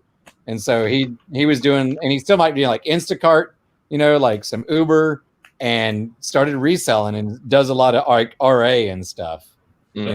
So he's somewhere in North Carolina. What's Brandon's channel? Resell King or something? Yeah, Resell King. I think. Yeah. Something like that. He'll probably be. I think he's extremely busy and he don't have time for YouTube. See. Well, there's a Resell King, but that's 5 subscribers. It's something like that. It's not. It is Resell King, but I think it's the one that shows him. It is right here. It's Resell King, but it's the photo of like almost a garage, and it's looking into it like a little mini store. Okay, I'll scroll down here and. There's Brian. What do you sell? Everything and anything, or you specialize in something? So when I first started, it was clothing mainly. That's just kind of what we picked up. And at this point, we pretty much do anything. Anything I can recognize and know what it is, I'm willing to pick it up and sell it. So that's cool. Yeah, that's how I started when it came down to like the eBay and learning and figuring out what I actually did know. Like sometimes you go, okay, I know this is worth something, and you kind of find out, oh, it's worth like $4. Right. Like that's the part for me is like you have to now learn that there's certain brands, certain makes. You got to look for like limited print this or editions, and that's the things that collectors want. And if you're going to eBay, unless it's like just a generic toy that everyone could buy, like you're going to need to find what sets your piece apart. And that's part of the hunt for me is finding the cool things that are unique. I know toys. Oh, Harry, you're going to love this. My other half won't let me get rid of it. So I use it. I use it as a tape dispenser, but it is a giant hand with a giant middle finger. It's a big hand. Yeah, it's a big hand, but it's got a giant middle finger. He's a tape dispenser, sort of. He's my tape dispenser, and it's just hilarious. And that finger seems it's extremely long. Yeah, long. I found this at a yard sale. It was a carpenter, like a woodworker. He had passed away from an estate sale. It was an estate sale, and the lady goes, "No one has showed interest in that all day." I said, "I find it hilarious. How much you want for it?" And she's like, "I don't know. What do you give me for it?" I said, "I don't know. What?" Like she said, $20, and I was like, "All right, I'll give you 20 for it because it's a solid block of wood." Oh wow, okay. So like it's a hand carved piece, and I was like, I can't just let that go to the trash. Like it's as funny as it is. It's like the finger was way too long, but I think he was given the instance to be very like vocal of "F you," and I'm like, oh, I love it, I love it. So that's like the most noticeable gesture on the road too. So I was like, Wouldn't that be funny to put that on the back of my Silverado? I think I'm Looking at Brandon, yeah, Brandon's last video, I think, was this live I went on 4 months ago. I believe I seen that because he got his warehouse, and like you said, Lobster was on there, and Brandon was working. Lobster was doing all the talking. Yeah, and then I came on, and like it was like a 5-hour thing or something, and yeah, he just I guess got so busy, you know. Yeah, I think that's what it is. He's just I like Brandon. Well, he said he was going to. What he told me the other day, he was still busy working in the warehouse, but then right now he said he has an odd work schedule, but he is going to start back soon. And I said, well, I told him about checking in with our son till he does his classes, but I had to check in with work. And he says, yeah, I'm watching the Community. Like, he don't have much time, so what time he does has, he's trying to catch up on his shows and stuff like that. So, but yeah, he had a lot of good stuff to offer. I think he got so busy. You know, he had a different way of looking at things, and that's what I liked. Anyone that's different like that, you know, that's what makes it fun for me. Yeah. So what ways do y'all usually pick up stuff? Is it mainly at garage sales or thrift stores or pallets or storage units or any of that stuff? Or what kind of stuff do y'all do? Yard sales. I miss yard sales, and I get lucky because a buddy of mine gets clean outs, and we get pre-clean out. So we go in the house before the clean out guys get in there, and everything's free. And I just load my car every time. Nice. Oh my God. Man, Harry, where are you at? Where are you at? Delaware. Huh. But I'm coming to Delaware. Philadelphia is an hour away. Gotcha. DC is an hour and a half. Annapolis is right there. Baltimore's. I can stay I don't have to go in the city. I can stay in the Wilmington and Delaware. You'll see me going to Maryland. I'm doing good in Maryland, by the way. And you'll see me going to PA, all around that Philly main line area. Yeah. And once in a blue moon, I go back over to Jersey. And that's only 40 minutes away. So everything's right here. It's a lot of people. Yeah. I mean, that's the one thing I've been really wanting to get better at. It's just kind of building connections with people so that, you know, when they have something that they're just looking to get rid of or clear out, they'll reach out to me. And I don't, you know, because hitting the thrift stores is, you pick up some stuff, but it's kind of hit and miss a lot. And if you just got these connections, stuff just kind of comes to you. It's a lot easier. So I tell everybody knows, and they've known for a long time, that I'm the guy. Hey, you got toys? Get a hold of him. I've gotten all my Hot Wheels that way. I've gotten trains. I've gotten a couple picks. One guy was painting a house, and he says, "Hey, I put a couple old toolboxes on the end of this dumpster. I'm cleaning out the rest of it." I said, "Did you throw stuff in the dumpster?" He says, "Yeah." I said, "I'll be right there." See the stuff I got out of there. They threw money out, bags of quarters. I'm not kidding you. I got the 2 toolboxes. You'll see the clean out. It's about last year or about a year and a half ago. I got so much stuff out of. That's the only dumpster dive I've got. You'll see me go. I was digging through there. I got stamp collections. I got coins. I got china. None of it was broke. Those 2 boxes I got 150 for, and I'm sure I gave them away. So that was a yard. I got 200, over 200 for a yard sale, and the rest went on eBay. I still have stuff. That's Just crazy. Unbelievable the stuff I pulled out of there. I said, "You're crazy. I don't throw stuff in that dumpster again without getting me. I'll do it out for you. I'll do the work for you. Just get a hold of me." So that was. I think that's the part too, is that the value that you bring to, even like with you, if someone says, "Hey, you know, if these people are doing clean outs and they know you're going to want it, that's less work for them. If you're willing to take it, that's less for them." And that time and work and effort sometimes is more valuable to them to not worry about it. And they offload it on you. And that offload means you make money. They do figure, several of them have figured it out. And then they get another guy that goes in and starts pulling stuff and selling for them. But we get brand new ones all the time, because my buddy, he sells roofing shingles. So he's got all these builders around here, plus the flippers that are flipping homes. So they should start a YouTube channel. Matter of fact, the Flipper Home guys, but that's another thing. But and then we get to go in, and I've been in where those houses have been empty for 10 years. Now, do you have like? It's still good stuff. Do you find it like where it's like, hey, I have to plan it, like we're gonna go in 2 weeks, or is it like last second? Hey, dumpsters, if the dump, I've been there where the guys are throwing stuff out and they're going, because that one I went a couple ago, he already went through and got a bunch of stuff, but he always misses a bunch. So I went up there. It was near Philly, and I picked up these 2 big typewriters and a bunch of china and glass and stuff. I filled my car, and I sold a lot of that stuff right off Facebook Marketplace. Nice. Instead of flipping the big ones and stuff. But those guys were right there. The clean-out guys were right there.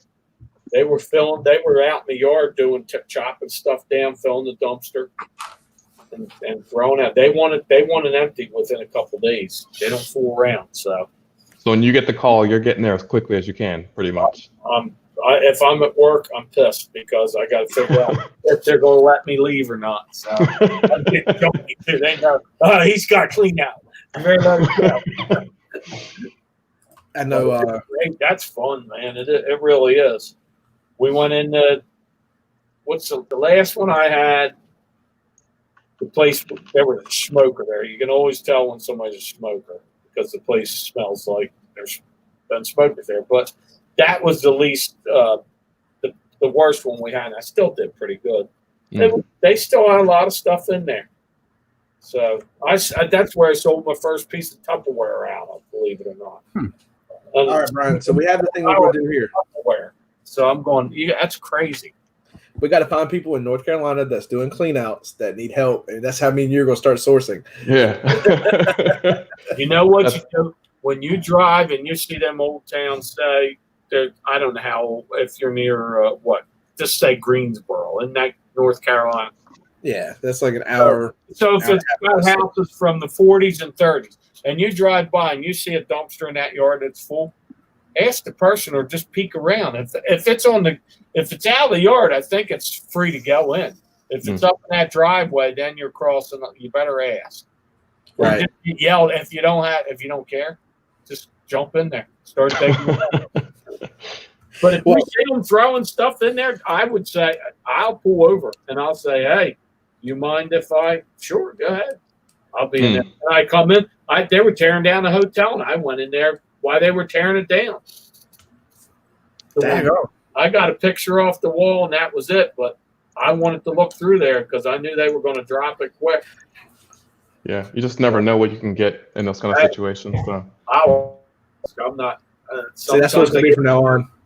I'm going to find one of those that hit. You know where I'm finding a lot of stuff is Facebook Marketplace. I'm killing it. And then when I start asking them, do you have this? Do you have this? And 1 out of every 20 has it. So then it's worth your trip. If it's an hour away, then you go and you start going boom, boom. You go after what you wanted, and then you get, can I see this? So.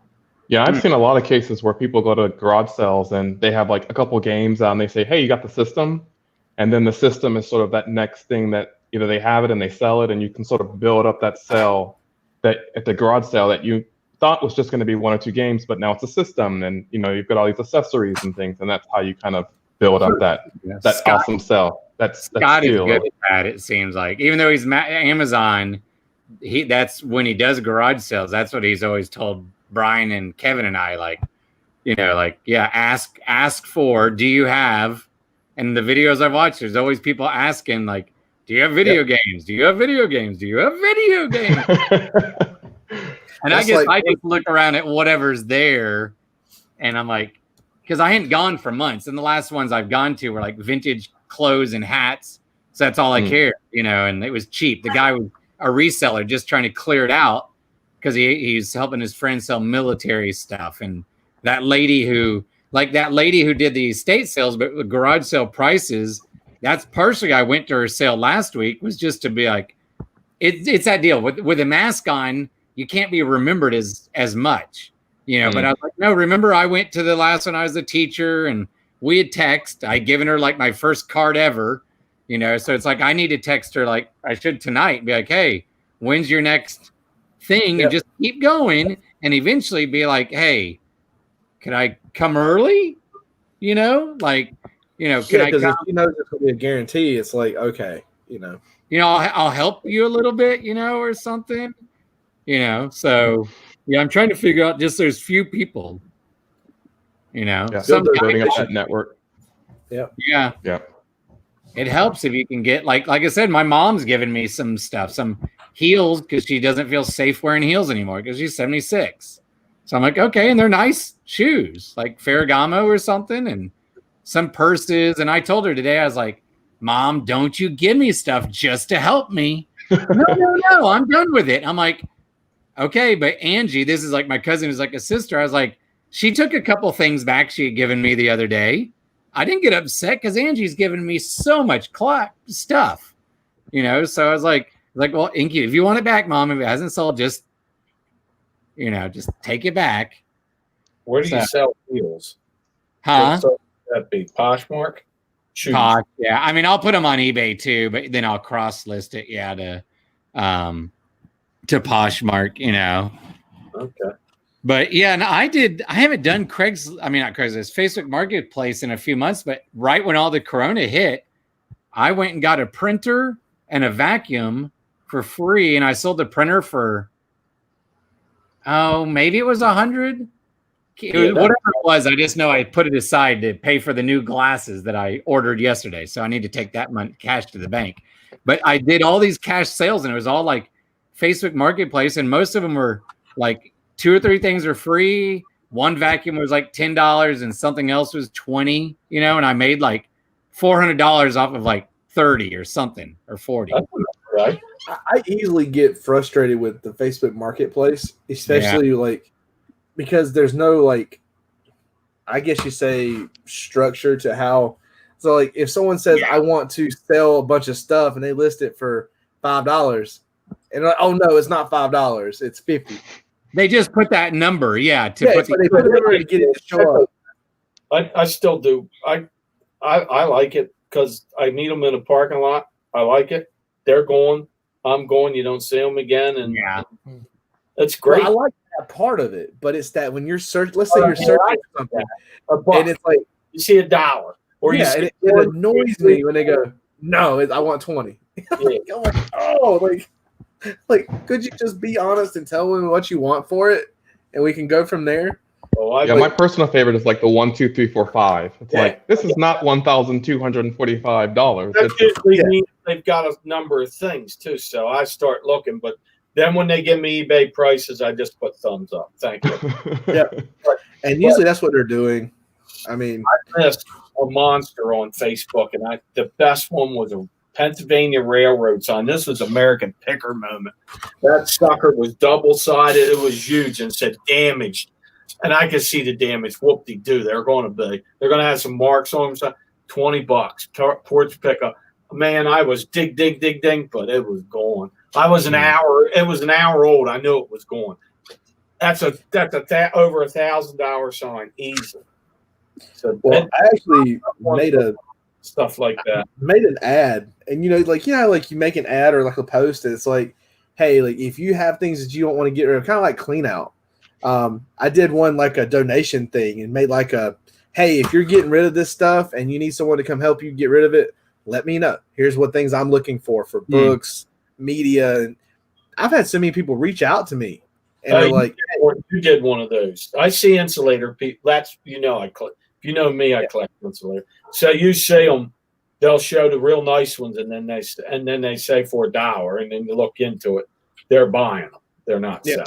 So I know what you're doing. I ought to try that. I've never done that. I haven't either. I list it differently, so I don't make it like I put in there. Do you need to get rid of old books and other media? And I've if they answer yes to that, they can open that ad or that posting. It's like I'm selling something. That's where like I understand. Like I'm kind of feeding the bad habit of what annoys me, but I'm trying to use it in a way of I didn't put a price. I just put that I'm offering something for free to help you get rid of. Because if you come across a bunch of books or something, let's say someone needs to get rid of them, what are they going to do with them? Like the other day it was funny, and I love how people don't post. And like as you learn to be a reseller, you really learn the ins and outs of processing and what processing really means for media and books. And the other day, I looked and there's this guy saying, I got pallets of books. Well, at first I'm thinking, you got 4, what we call the Gaylord size. I mean, the big things. And he's like, I need to get rid of them free to a good home. Okay. Well, first thing was a good trigger was, okay, they're free. Well, then I was like, are these processed? And he goes, what do you mean? I go, are you a reseller and have you scanned and gone through every single one of these and these are your duds? And he says, yes, I list to resell. And I was like, I don't want them books. Like, because you know what I mean? It's like because I would have come and got them. But the fact is he's already processed and pulled every book out. I guarantee you that meets my $10 threshold. It's already out. And it's like, it's not worth my time to then go through 4 Gaylord style boxes. I give him a thought. All right, peace out. Yeah, now let me ask you something. You said, are they processed? And you said they were scanned. What do you mean by that? He already kind of looked at them all and know what they're. Yeah. So like what he would do as a books reseller is, let's say he gets 10 Gaylord size on a truckload. Whatever that is onto like 8 Gaylords, 10 Gaylords can go on a truck. Right. And he'll end up with like say 1 or 2 Gaylords at a time. He'll keep them as we call like a keeper pile, a maybe pile, and discard. Well, most of them pieces are going to be discarded. So then if you say, hey, I know I want to sell these on Amazon, he puts those in the 1 Gaylord bin. And he downsizes from say a truckload to 1 big Gaylord of listed books that he wants to list himself. So he processes them that way. He goes in each Gaylord, pulls out each book, scans it. Okay, I'm not selling that. Throw it in the dud pile. He listed the duds for free because he's already made all his money on the ones he's keeping. Yeah, so he's just a way of getting rid of his duds. Do you sell books? Do you sell your books or cross sell on Amazon? Books on Amazon. Okay. Yeah, and I'm very particular about like the like the condition. So like that book, like when I did that dumpster dive, like I could have pulled more books out, but we walked away with 297 books on my very first dumpster dive, right? And I bet you over 100 of them were in perfect new shelf condition, never opened, never creased anything, but I still listed them as used like new or used good condition because either A, I didn't know how they originally were boxed, or you know what I mean? Like there's a lot of unquestioned there that I just didn't know. Like, you know how like some books have like that plastic steel wrap on it? I didn't want to take the time for 50-cent difference of a new book, right, on a lot of it. I didn't want to take that time to find out whether it was a sealed book or not. All right. Interesting. So, and for me, it's like I've processed that right now. I think last live we talked about it was like over $3,000 in them books already that have sold. And I still probably have 1 book of those left. Was that? I think I've only ever sold 1 book, and that was like probably a Howard Stern book or something like that. So yeah, so we do a lot of our based off ranking. So like depending on at this point is, again, it's just like with every other value thing. You look at sell-through rate, right? So if let's say the book has a 1 million rank, but you buy it for $250, but that book's selling for $15. To me, that book is worth holding on to at 1 million rank. But if I'm buying a book at $1 and if it's got a 2 million rank and I'm only going to make 50 cents, I don't use it. I don't, right. There's no way of making your money there. But if it has a 500,000 rank or less, I know it's going to sell at a reasonable rate. And for me, that's how I kind of justify.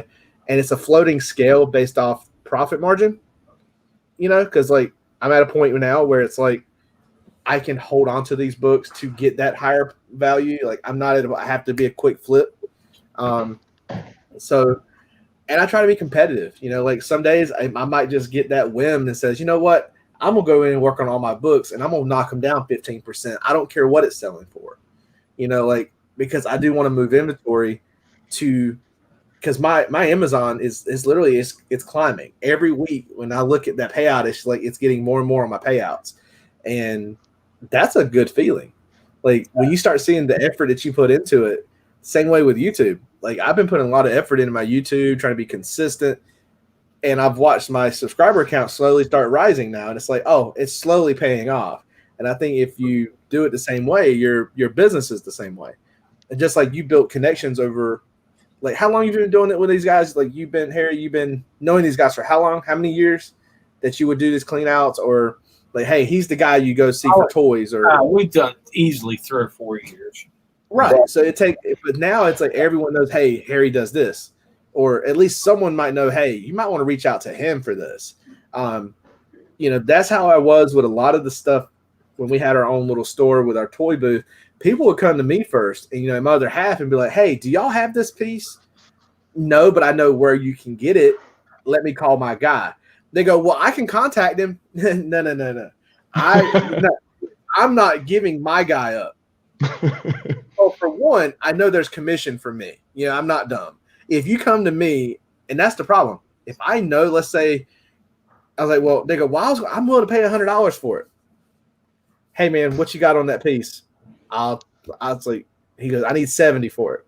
Well, there's a $30 profit right there for me if I'm willing to facilitate it.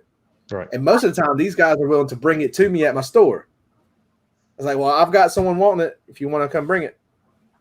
I'll hand them $70 and then they'll hand me the 100 and I'll have made $30 and really have done nothing. That's how we used to do a lot of that. So, well, but I can't help. They're getting ready for game time on the floor in the next room. So, hey, all right, thanks for having me in. Absolutely. We're going to be doing a Twitch stream later on tonight. So feel free to. I'm done for the. I'm going to print a label and then I'm going to bed. I sold The Voice of the Mummy, so I got to put a label on that. How much you get for that?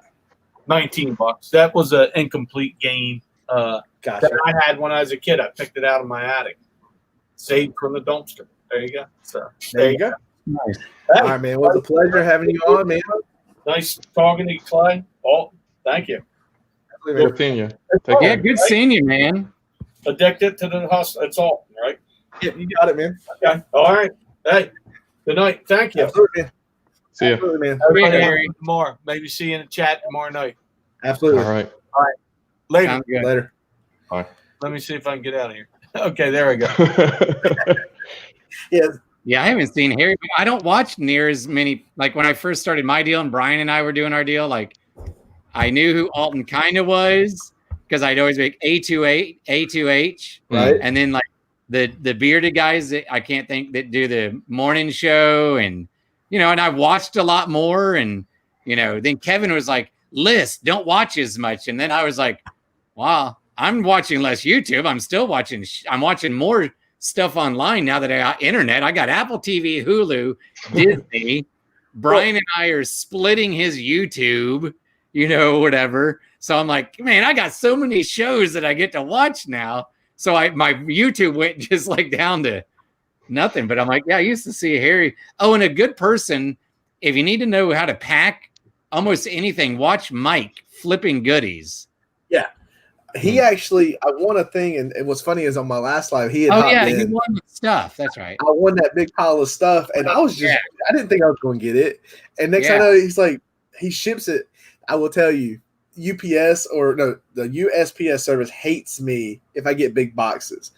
I swear to you, someone jumped onto my box and like sat on it, like because there was this giant butt print inside my box, and I was like, well. And every once in a while, I'll pull a piece out and I'll list clothing.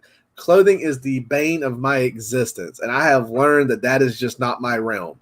You know, like I do have a few pieces listed on Mercari. Like I probably should technically next week after I finish processing what I'm doing this week and over the weekend, I'll probably go in and just, I guess, murderously in attempt to get it done, just list every piece in there and just have like I'm sorry, guys, I'm going to lose my mind during this process. Watch and let's have fun. Like I might literally turn the camera on facing into the office and I'm going to be listing and you're going to see me slowly lose my mind listing clothes. Like it's going to be bad. Like I'm not going to lie. Let's see. You know what? While I'm in here, because I forgot to do this last time. Forgot to make the people who I needed to moderators. I'm like, oh yeah, Oh, moderators. yeah. I haven't been on my channel. I can't do it. I can't do it unless I'm live or something, or I'm seeing it in the thing. You see, you get them 3 little bubbles, and I'm like, oh crap, it's not over here on this side.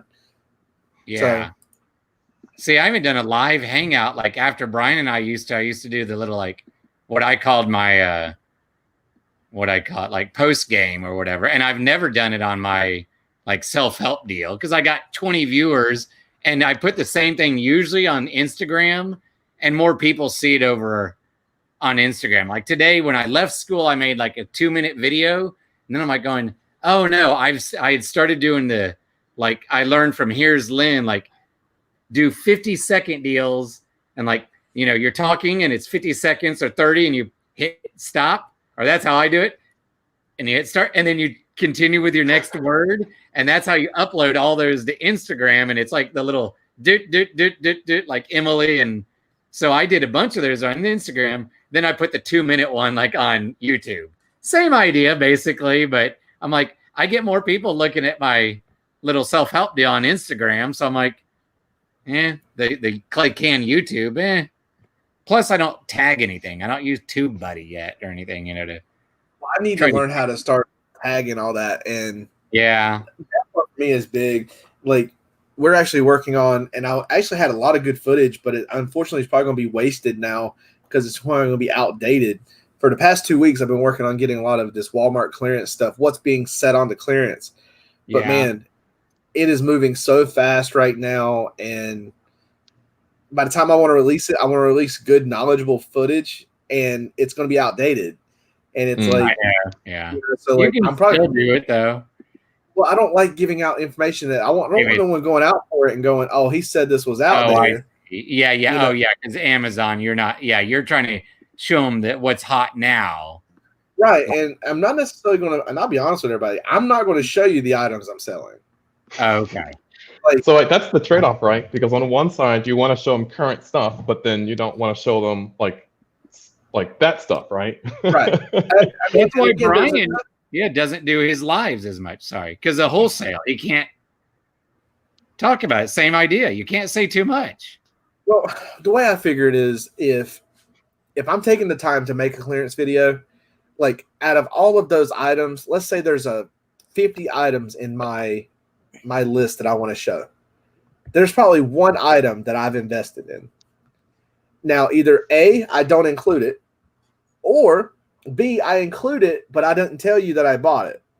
Oh. You know, I don't know which one's better because I think not adding it in is better for me because then I can say, well, I didn't tell you to buy it. You know? Yeah. Because if I tell you this is on clearance, like I had a lot of people say, hey, man, thanks for that because you found something on clearance. I've had people go, hey, are you in the Nightdale Walmart? Yes, I'm in the Nightdale Walmart. They go, I recognize that Walmart. I'm like, how can you recognize a Walmart? Wow. Like, you know, and I visit that one maybe, I don't know, not even once a month. I go out to Nightdale. Like pretty much whenever it's time to cut this thing of a hair, you know, like that's how it is for me. And I'll go out there and visit like the Goodwills and stuff there. That's the only time I get out that way. And it's funny for me. It just finding that threshold of what you can share and what you can't share, you know? And I think that's part of this as well. Is like, I've lost, and that's why this past 2 weeks, like I haven't had a video because now it's like, okay, I'm not sharing that. Because either A, I've made a comment, and there's certain things I've said on live that if you go back and listen, you'll go, wait a minute, he's selling that. I didn't tell you I was selling it, or hey, I'm on the downtrend, but did I tell you that it wasn't selling? Like I've never said that. Right. You know, like I'm learning that I have to be very canny with the words that I'm saying, especially if I'm gonna do a live with someone or. Like, and I'm learning that with this Friday night Buffalo Picker show. It's like I'm gonna give you good gems and I'm gonna give you good information. But again, I want to teach you the process, not the product. Yeah. You know, I want you to get the theory of, hey, well, here's why I know this is a good rank. Okay, well, this is in house goods. Anything under 100,000 rank, that's a really good rank in house for Amazon. Now here's my margin on this item. Does that mean that you should go buy that item? Not necessarily. It just means that you needed to be doing your own homework and add the technique into your process to know, hey, he was talking about this being a good rank and why it sells. Products change all the time. So for me to tell someone, hey, go buy this, outside of, hey, here's what I found on clearance, don't use me as a source of your reselling business, but I'm going to show you what I found on clearance. If I want to release a video that way, then that's what I'm doing Walmart clearance. But yeah, the one thing I've sort of been learning as I've been kind of following along with these videos is Amazon, selling on Amazon is much more calculated, it feels like. There's a lot of variables that you have to look into. And at the end of it all, you know that based on this product and then based on the price and the cost and the sales and all that kind of stuff, this is what I'm expecting to make. Where it feels like with eBay, you kind of left up to your own devices to kind of figure out the profitability and how all those aspects are going to work out. And yeah, so it feels like there's a lot more, I guess, a lot you have to be aware about when you're selling on Amazon. There's a lot more calculations, I would tell you, ahead of time of buying versus not. But if you want to, like, looking at the sales rank is like me looking at the sold completed listings on eBay. Yeah. That's how I view that, because if I look at sold completed, like, and it shows, hey, in the past month, I just don't have to read. Like, when you see those listings that said sold August 20th, August 18th, August 15th, and if you see like 10 items of that one thing sold in the month, you know it has a pretty decent sell-through rate. That tells you, but if you only have one for August and then you have one for June, one in March, that means like, that sales rate would be like over 1 million at that point. But I mean, even with like if eBay, like if I pick up a shirt, it's going to be hard. Like I can guess that this is this type of shirt and I can kind of draw some comparisons. But if you're looking at like an item that you're going to sell on Amazon, you're going to know with a level of certainty that this kind of sells through. It's going to, has this kind of performance. And with eBay, I might pick up a piece of glass and think, I think that might sell, but I don't really know, because I don't really know, like there's nothing to quantify and tell me that this is going to do well, right? That's why everything I buy, I've looked up. Like, I literally pretty much, except like like I said, these vintage Nike tracksuits from the 80s and hats and t-shirts. I was like, well, that'll sell. They might not be like Rally Roots quality, like single stitch $800 shirts. And that's not making fun of them. Good for them. I love them. Yeah, absolutely. But, but like, I just was like, that stuff will sell. And the guy even was like, just ask me. I can tell you how much you should list them for. Because like I said, he's a seller. So he was like, in the 20s. So I went high and now I've come down so I'm like, fine, even if I sell for 12, 20, 18, my multiple factor. But I try to like only I bought some tennis rackets. They'll take a long time to sell, but they were like $1 each. But some were selling. Not a great fast. And part of that was like, I kind of want to get something, but I pretty much don't buy unless it, like you, I'm like, not like Tim is in my head, but is this good glass? I don't want to know. But, like if I watch Tim Moore, I might know. But like, I'm not going to, on the high bid, I'm not going to start buying a lot of glass until I watch him a lot more and learn. Whereas at Goodwill the other day, I'll look something up and be like, oh, I think that looks like this, or something. Well, that's also, I guess I would say, is the investment risk reward. Yeah. Like if that's what I was saying earlier, like if Amazon, it may have a higher sales ranking, right? If it has a ranking, it has sold. Yeah. Right. So it tells me at some point it is desirable. The ranking just tells you how much it's selling and how often. It doesn't tell you its value. The value is spoken through the market. So for me, I try to make sure that I make a very precise judgment decision based off of my set mental standards that I have for my profit per dollar that I'm investing, and that changes. Like, Brian, you see me when I did my CDs, like my thought process in CDs is a little different than selling on Amazon. So me and CDs, like I tell people, CDs is for me, it's the best way for someone to go to a yard sale. I can't tell you how many times I go to yard sales, especially here in North Carolina, and they got stacks of CDs everywhere. and they don't sell them because they're asking $2 and $3 a piece. So what they'll do is I'll go scan, and I did this a few weekends ago. I had a stack. I'm not kidding you. We had stacks. And I go, how much you want for them? He goes, $2 a piece. I almost had a heart attack, right? Because everything else was mostly $1 a piece. I said, oh God, really? Like I was like, it was one of the moments where I was just like, oh, like fuck, someone stabbed me in the heart, like because most of the CDs were paying out like $1, $1.50 a piece. Now, if he had said, hey, we'll sell them all to you 50 cents a piece, that would have been a no-brainer. But the fact that he come at me with $2, that tells me that even if I offered him at $1 a piece, it's not worth me picking up $1 CD for $1.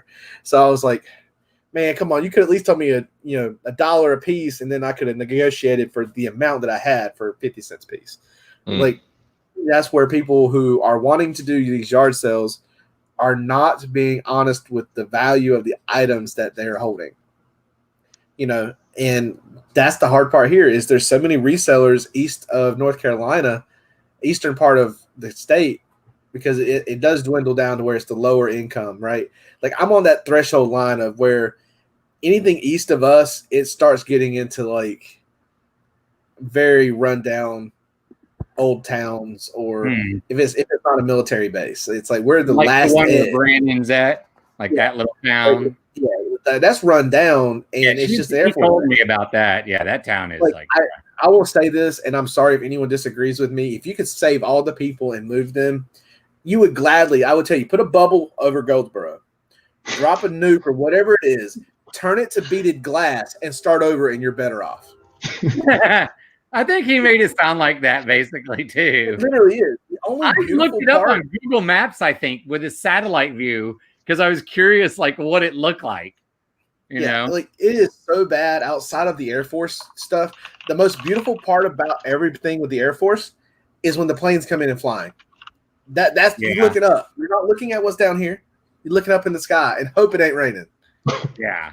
Like, come on. Like, to me, that's the part where it's like, I don't want to live that far east. Like, I want access. Like, if I want to go to the beach, I'll go to the beach. But I would rather have access to the city, the mainstream, but I do work in IT, so it's a little different. But again, I think that's the thing is I enjoy what I do, so I'm not forced. Like, I know, like, I'm actually, like, I can't tell you how much I am proud of you for taking that step of leap of faith, because you've been putting in the work. And I've been waiting for this. Like, I even told my other half, I said, he's going to quit. He's going to quit. He's going to quit. He's going to quit. Like, and I think part of it is just, I think you're going to prove to yourself that you can make more on your own than you can working there. Like, I mean, it'll take, and I'm going to have to piece together things. But now talking to Brian, it's made him ponder. Like I said, he's going to teach one more year, pretty sure. But there's just things happening kind of that like made him think. And now I'm like, maybe I hadn't thought about doing that. But like, I just got to string it together for a few months, like tread water, or take on a little less debt. Like if I take out charge rent, fine. You know what I mean? I'm okay doing that. Like I'll get by at least probably till January, like with eBay income, if I average the same and some money saved up. And if I have to charge a month, fine. That's fine. I think one of my biggest things, and I wish I'd done this sooner, is realizing the investment to profit ratio, right? Yeah. To me, it was like I wanted to have at any moment $1,000 to $2,000 to put in, right? And to me, my mindset was that's all I'll ever need. Like, because at one point I don't like spending thousands of dollars on something. My mind just cannot, like, even though I'm a math guy, it still worries me. Like my anxiety goes through the roof. So like when we bought that whole toy thing, it was like $4,000. Woo, yeah. Like, I don't have that. Right. And I can't even charge that. So like when we bought that, it was like an investment in a location, and we already had the product. That was scary. That was But now it's like I look at that and go, oh, that I've done that once. So I know my high threshold. Do it. Yeah. And it's a matter of until that point, I would have thought I would have never have done that. But the thing is, I did have the support of someone who understood the business with me, even though she hates what I do. Like, she cannot stand going out to yard sales. She cannot stand that stuff. You know, she don't think of it in a bad way. It's just that part process is not for her. Like, she enjoys sometimes when I come, hey, you won't believe this, but like this little DC set, like, I don't even know what it's going for. But like, I know at one point with our cost margins, with all the toys we bought, this was a piece that was in that $4,000 buy in that toy store.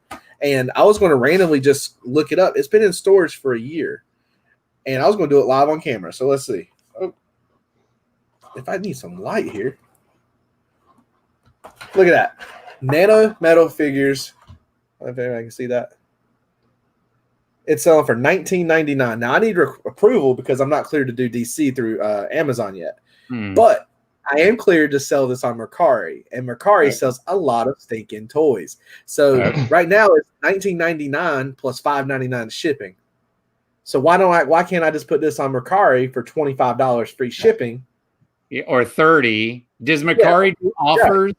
Does Mercari do offers? They do offers, but most of the time it's people just buy it at that price. Most of the time I see people, if it's a reasonable price, they buy it. Okay. And at this point, I'm going to tell you, this was like it's deals. Right. And if we were in our store, this was a $5 table item. Yeah. Okay. Because we have, at that point, I think we looked at it, it was like 75 cents to $1 in it. Yeah. Based on the amount of toys. Yeah. Right. So for me, it's like, okay, that $4,000 investment, we looked at it as that was like 16 grand in toys.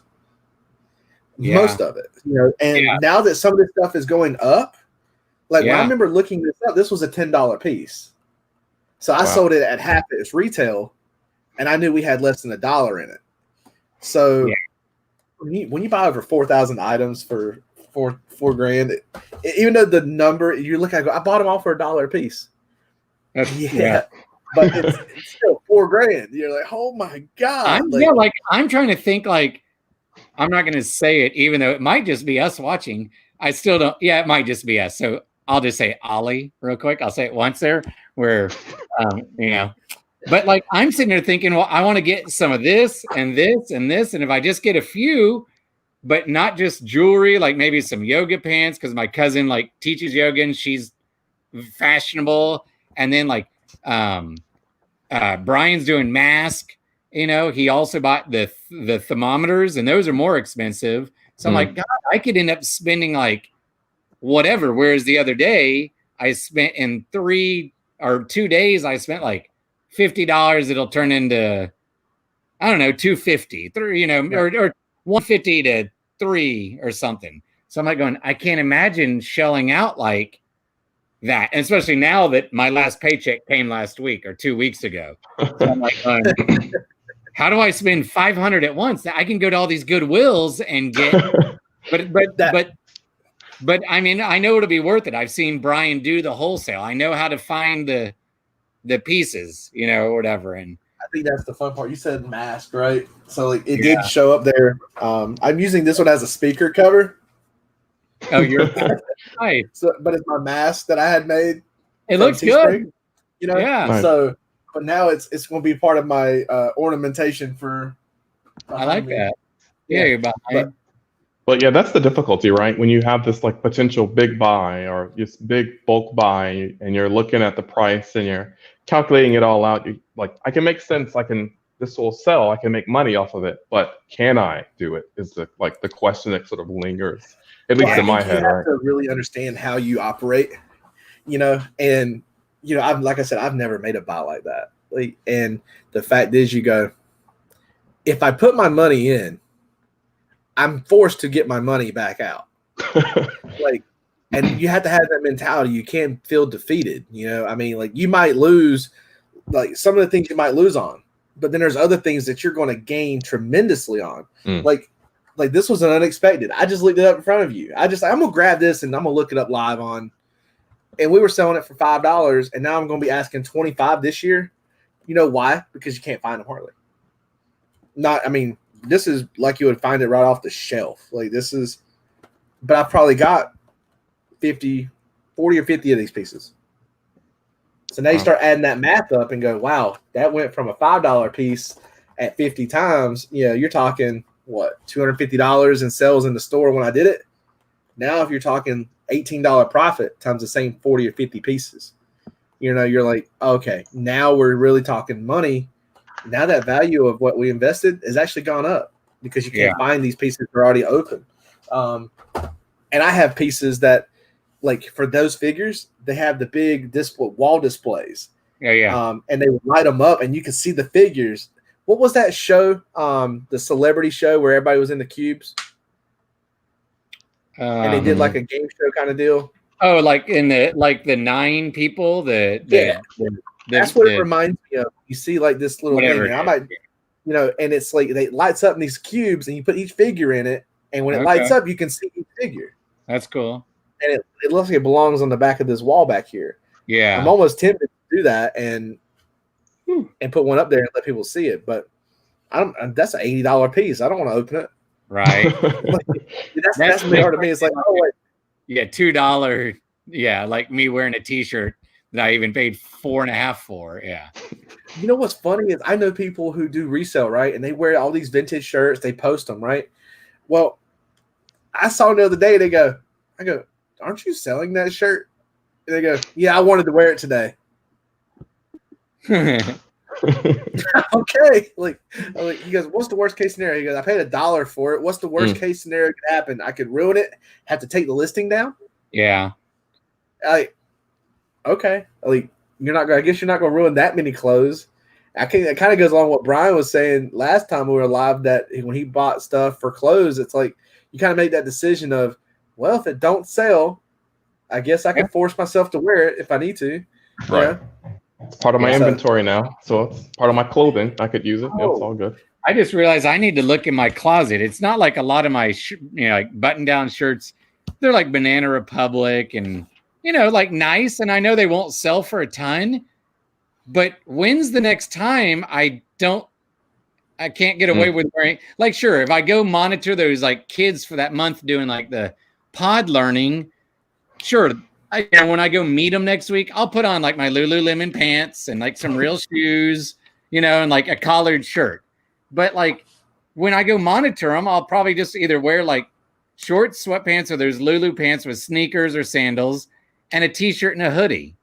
Maybe a collared shirt the first few days so the kids do understand that's your teacher, but your parents are effing paying me to make sure but like, right. I don't need 15 collared shirts anymore all of a sudden. I'll keep a few. If I can make a few dollars, it's worth making a listing, Oh yeah. And I think that's such a great idea. Like, you are taking something that, like, I don't think that people have actually done it this way before, Clay. Like, you need to really think about what you're doing. You might be setting a cool new standard for like by quitting, not necessarily just quitting, but like but you have an idea that maybe $1,000 to $2,000 a month reselling. It's my only income.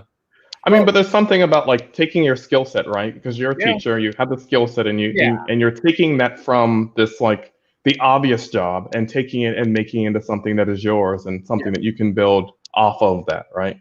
Yeah. And I think that's something like special, right? Yeah. I think if Clay does this well, it's going to turn out great for him because he's going to have people go. It's like kind of word of mouth for now, but then what happens when this platform goes, oh, well, this might be an option from now on. We proved that our students can do this from home. This might not be a, kind of like the whole homeschooling, but not kind of deal. And you're going to need someone that keeps these kids honest. That could be Clay.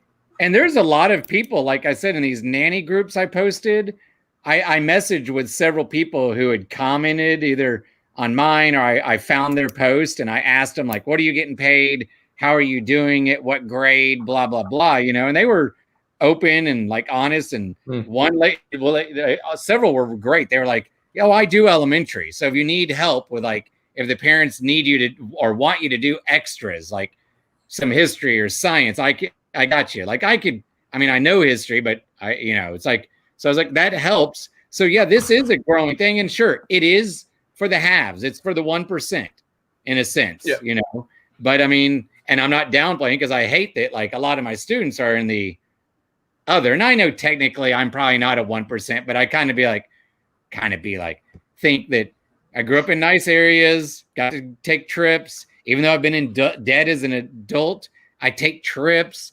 I live in a nice area. Like, I don't worry about like, like I could probably run most mornings around here. And there was a lady killed last month up north in a suburb, kind of like my area, but like I'm a 1%er in a sense overall. Like, even with no guaranteed income, I sell shit online and people buy it. Like, I have a car. Like, if I do need to ask my mom or dad, they're divorced, like, mom has money because her parents were depression people and saved it. Dad worked hard as like a zoning lobbyist for developers in Dallas, for 40 years.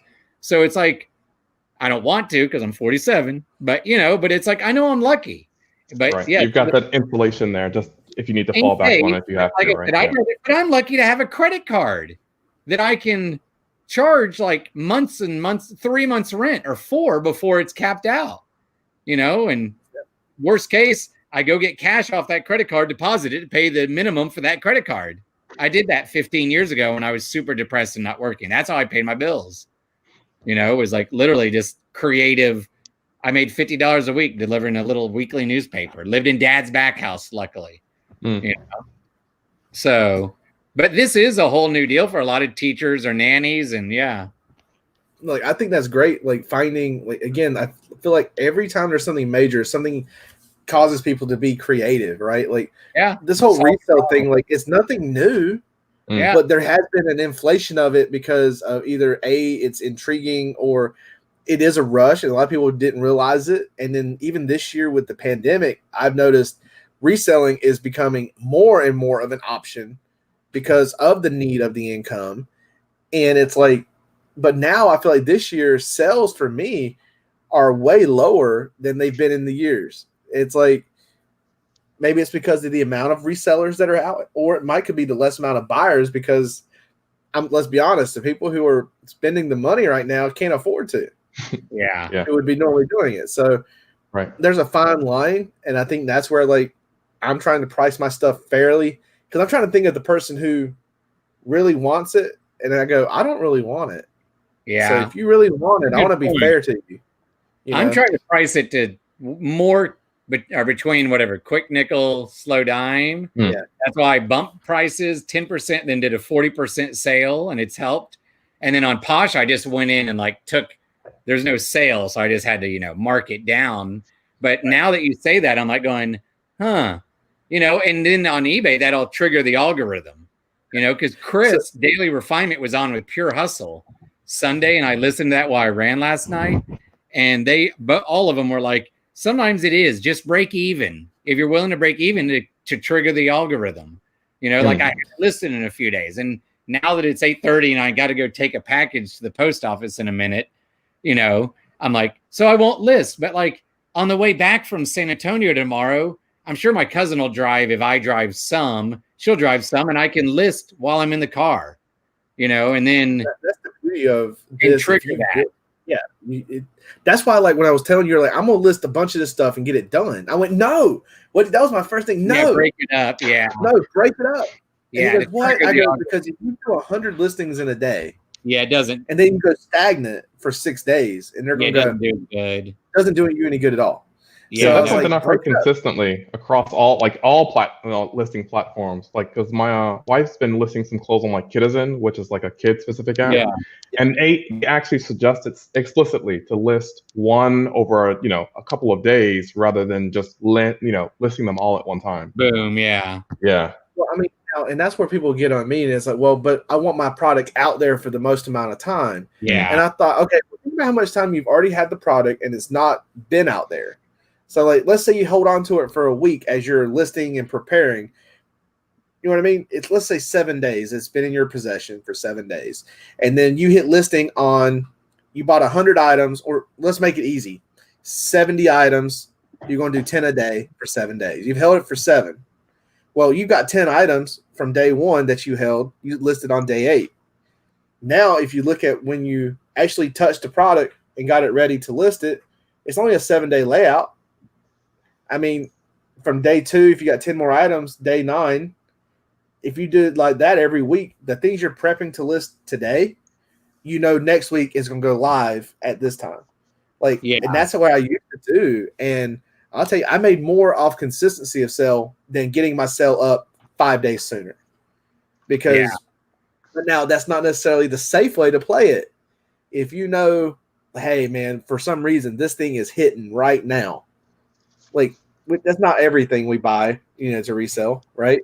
Like you say, you might buy something. I don't know if it's going to sell in a week or 5 weeks. Well, that needs to be a part of your scheduled plan. Now, there's certain things we come across, and it's like, man, that thing is hitting right now. I'm gonna go back to it. Them Gain dryer sheets. Do you think I was worried about anything else getting up there and listed other than Gain dryer sheets? Oh, hell no. Like it's like everything else stopped, and I think that's where we have to be really conscious about how we're listing. But because you got that inventory and you kind of know where you wanted it, it's like, oh, okay, well then let's break you up over days, and it'll give you that consistent upload. It'll give you that. It'll trigger the algorithm to work in your favor, and you might could have sold that item 3 days sooner, but you're not as exposed for every other item you just listed. Yeah, for my closet, and that's why, like, in the next few days, like tomorrow, probably, like I said, I will list some from the drafts or sell hound stuff, because the sell hound stuff I can then just come home and, like, worst case, go in and be like, okay, move it from this shoebox wall to the other and do the SKU once I'm out of the car. But then Saturday, list a few more, and over the next few days, go through all of this, go source more, and just have a backlog of shitloads, So, like, once, if I'm doing that pod deal while the kids are learning, I mean, because I can't source while I'm with those kids, which could be, it's 8 to 3, probably 8 to 5, because I'll be like, sure, I'll stay for extra money, to get it. But it's like, sure, then at least I can do stuff on my phone. Look at high bid, like pick up and then take pictures at night, list that during the day, little by little, like you said. And once you get the listings into your eBay, right, like, or whatever your platform you're doing for your listings, you can list them you can see your drafts on your phone if they're completed. While you go in the next day, you'd be like, hey, oh yeah, I want to list that today. Let me go ahead and list one an hour while you're at work. Like, break, let me list that. Boom. Done. Yeah. And to be honest with you, I think if you trickled through it throughout the day, I mean, I don't know if there's any truth to that, but like, wouldn't you rather see someone who's listing something consistently every hour throughout the day than 50 items in one morning, 50 items the next day? Like, I know posting daily helps, but I think it would actually trigger you even more. The way I feel, it would trigger you even more. That's it's even like. Go ahead. Go ahead. No, I was just gonna say that word seems like it can't hurt. I mean, it's even with like YouTube, right? The consistent, releasing a video over a steady period of time is better than, whamming out, 5 videos in a day, right? Yeah. Because who's going to look at those 5 videos that day? And so if you do it kind of consistently over a period of time, you're more likely to build up that influence and those subscribers, right? Yeah, for sure. Huh. So. Yeah, I have to try that. Well, hey, I need to go because it's almost 9 and the post office is only like 15 minutes, but it's stupid because I should have thought about it. I picked that package up at my storage unit, but I was like just for blanking that my cousin and I are leaving early. And it's not like I can't mail it like from Waco, or San Antonio, but I'm like, what if I forget? And I'm top rated and I want to, I'm, I want to keep I don't want to metrics. Defect. Whatever. I hate that word too. Defect. That sounds so awful.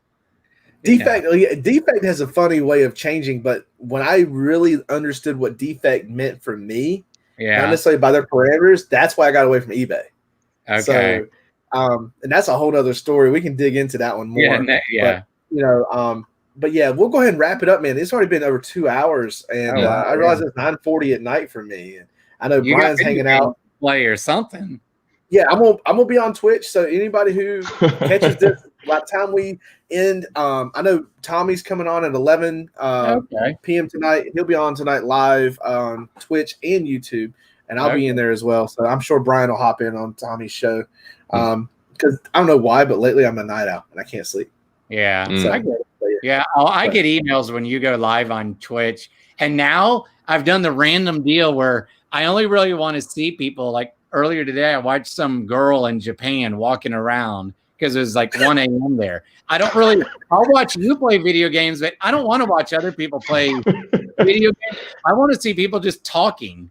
So I watched some girl in Italy, like I don't think they're stepping up their game on Twitch, man. They really are. Yeah. And I want to do something fun. I think as one of my things, either the 300 or 500 subscribers, I want to do, because I finally got my Prime thing linked to my Twitch. Yeah. I can do a watch party and do movie watch parties and have just have everybody have you know what? Let's have movie night. Let's everybody relax, put up a movie on Twitch, come to Twitch. Yeah. And we're going to have a movie night. That'd be cool. That'd be kind of cool to see people come over, from that. So I like that. Yeah, what are you playing tonight? What are you playing tonight, Alton? Tonight it'll be just me, so it'll be playing Call of Duty tonight. Okay. So all right, we'll end it there. So hope y'all had a good time. Yeah, I did. Yeah, thanks. Yeah, absolutely. Yeah. It was fun. It was a pleasure. So we'll try to do this every week. We'll try to do something every week. It might be random Monday, Tuesday, Wednesday, but we'll fit it in around everyone else's thing. But it's just kind of a recap for me to kind of say hey to everybody, and then also let you know if there's anything new going on. So all right, guys, we'll see y'all later. Yeah, see you guys. All right, man. Bye.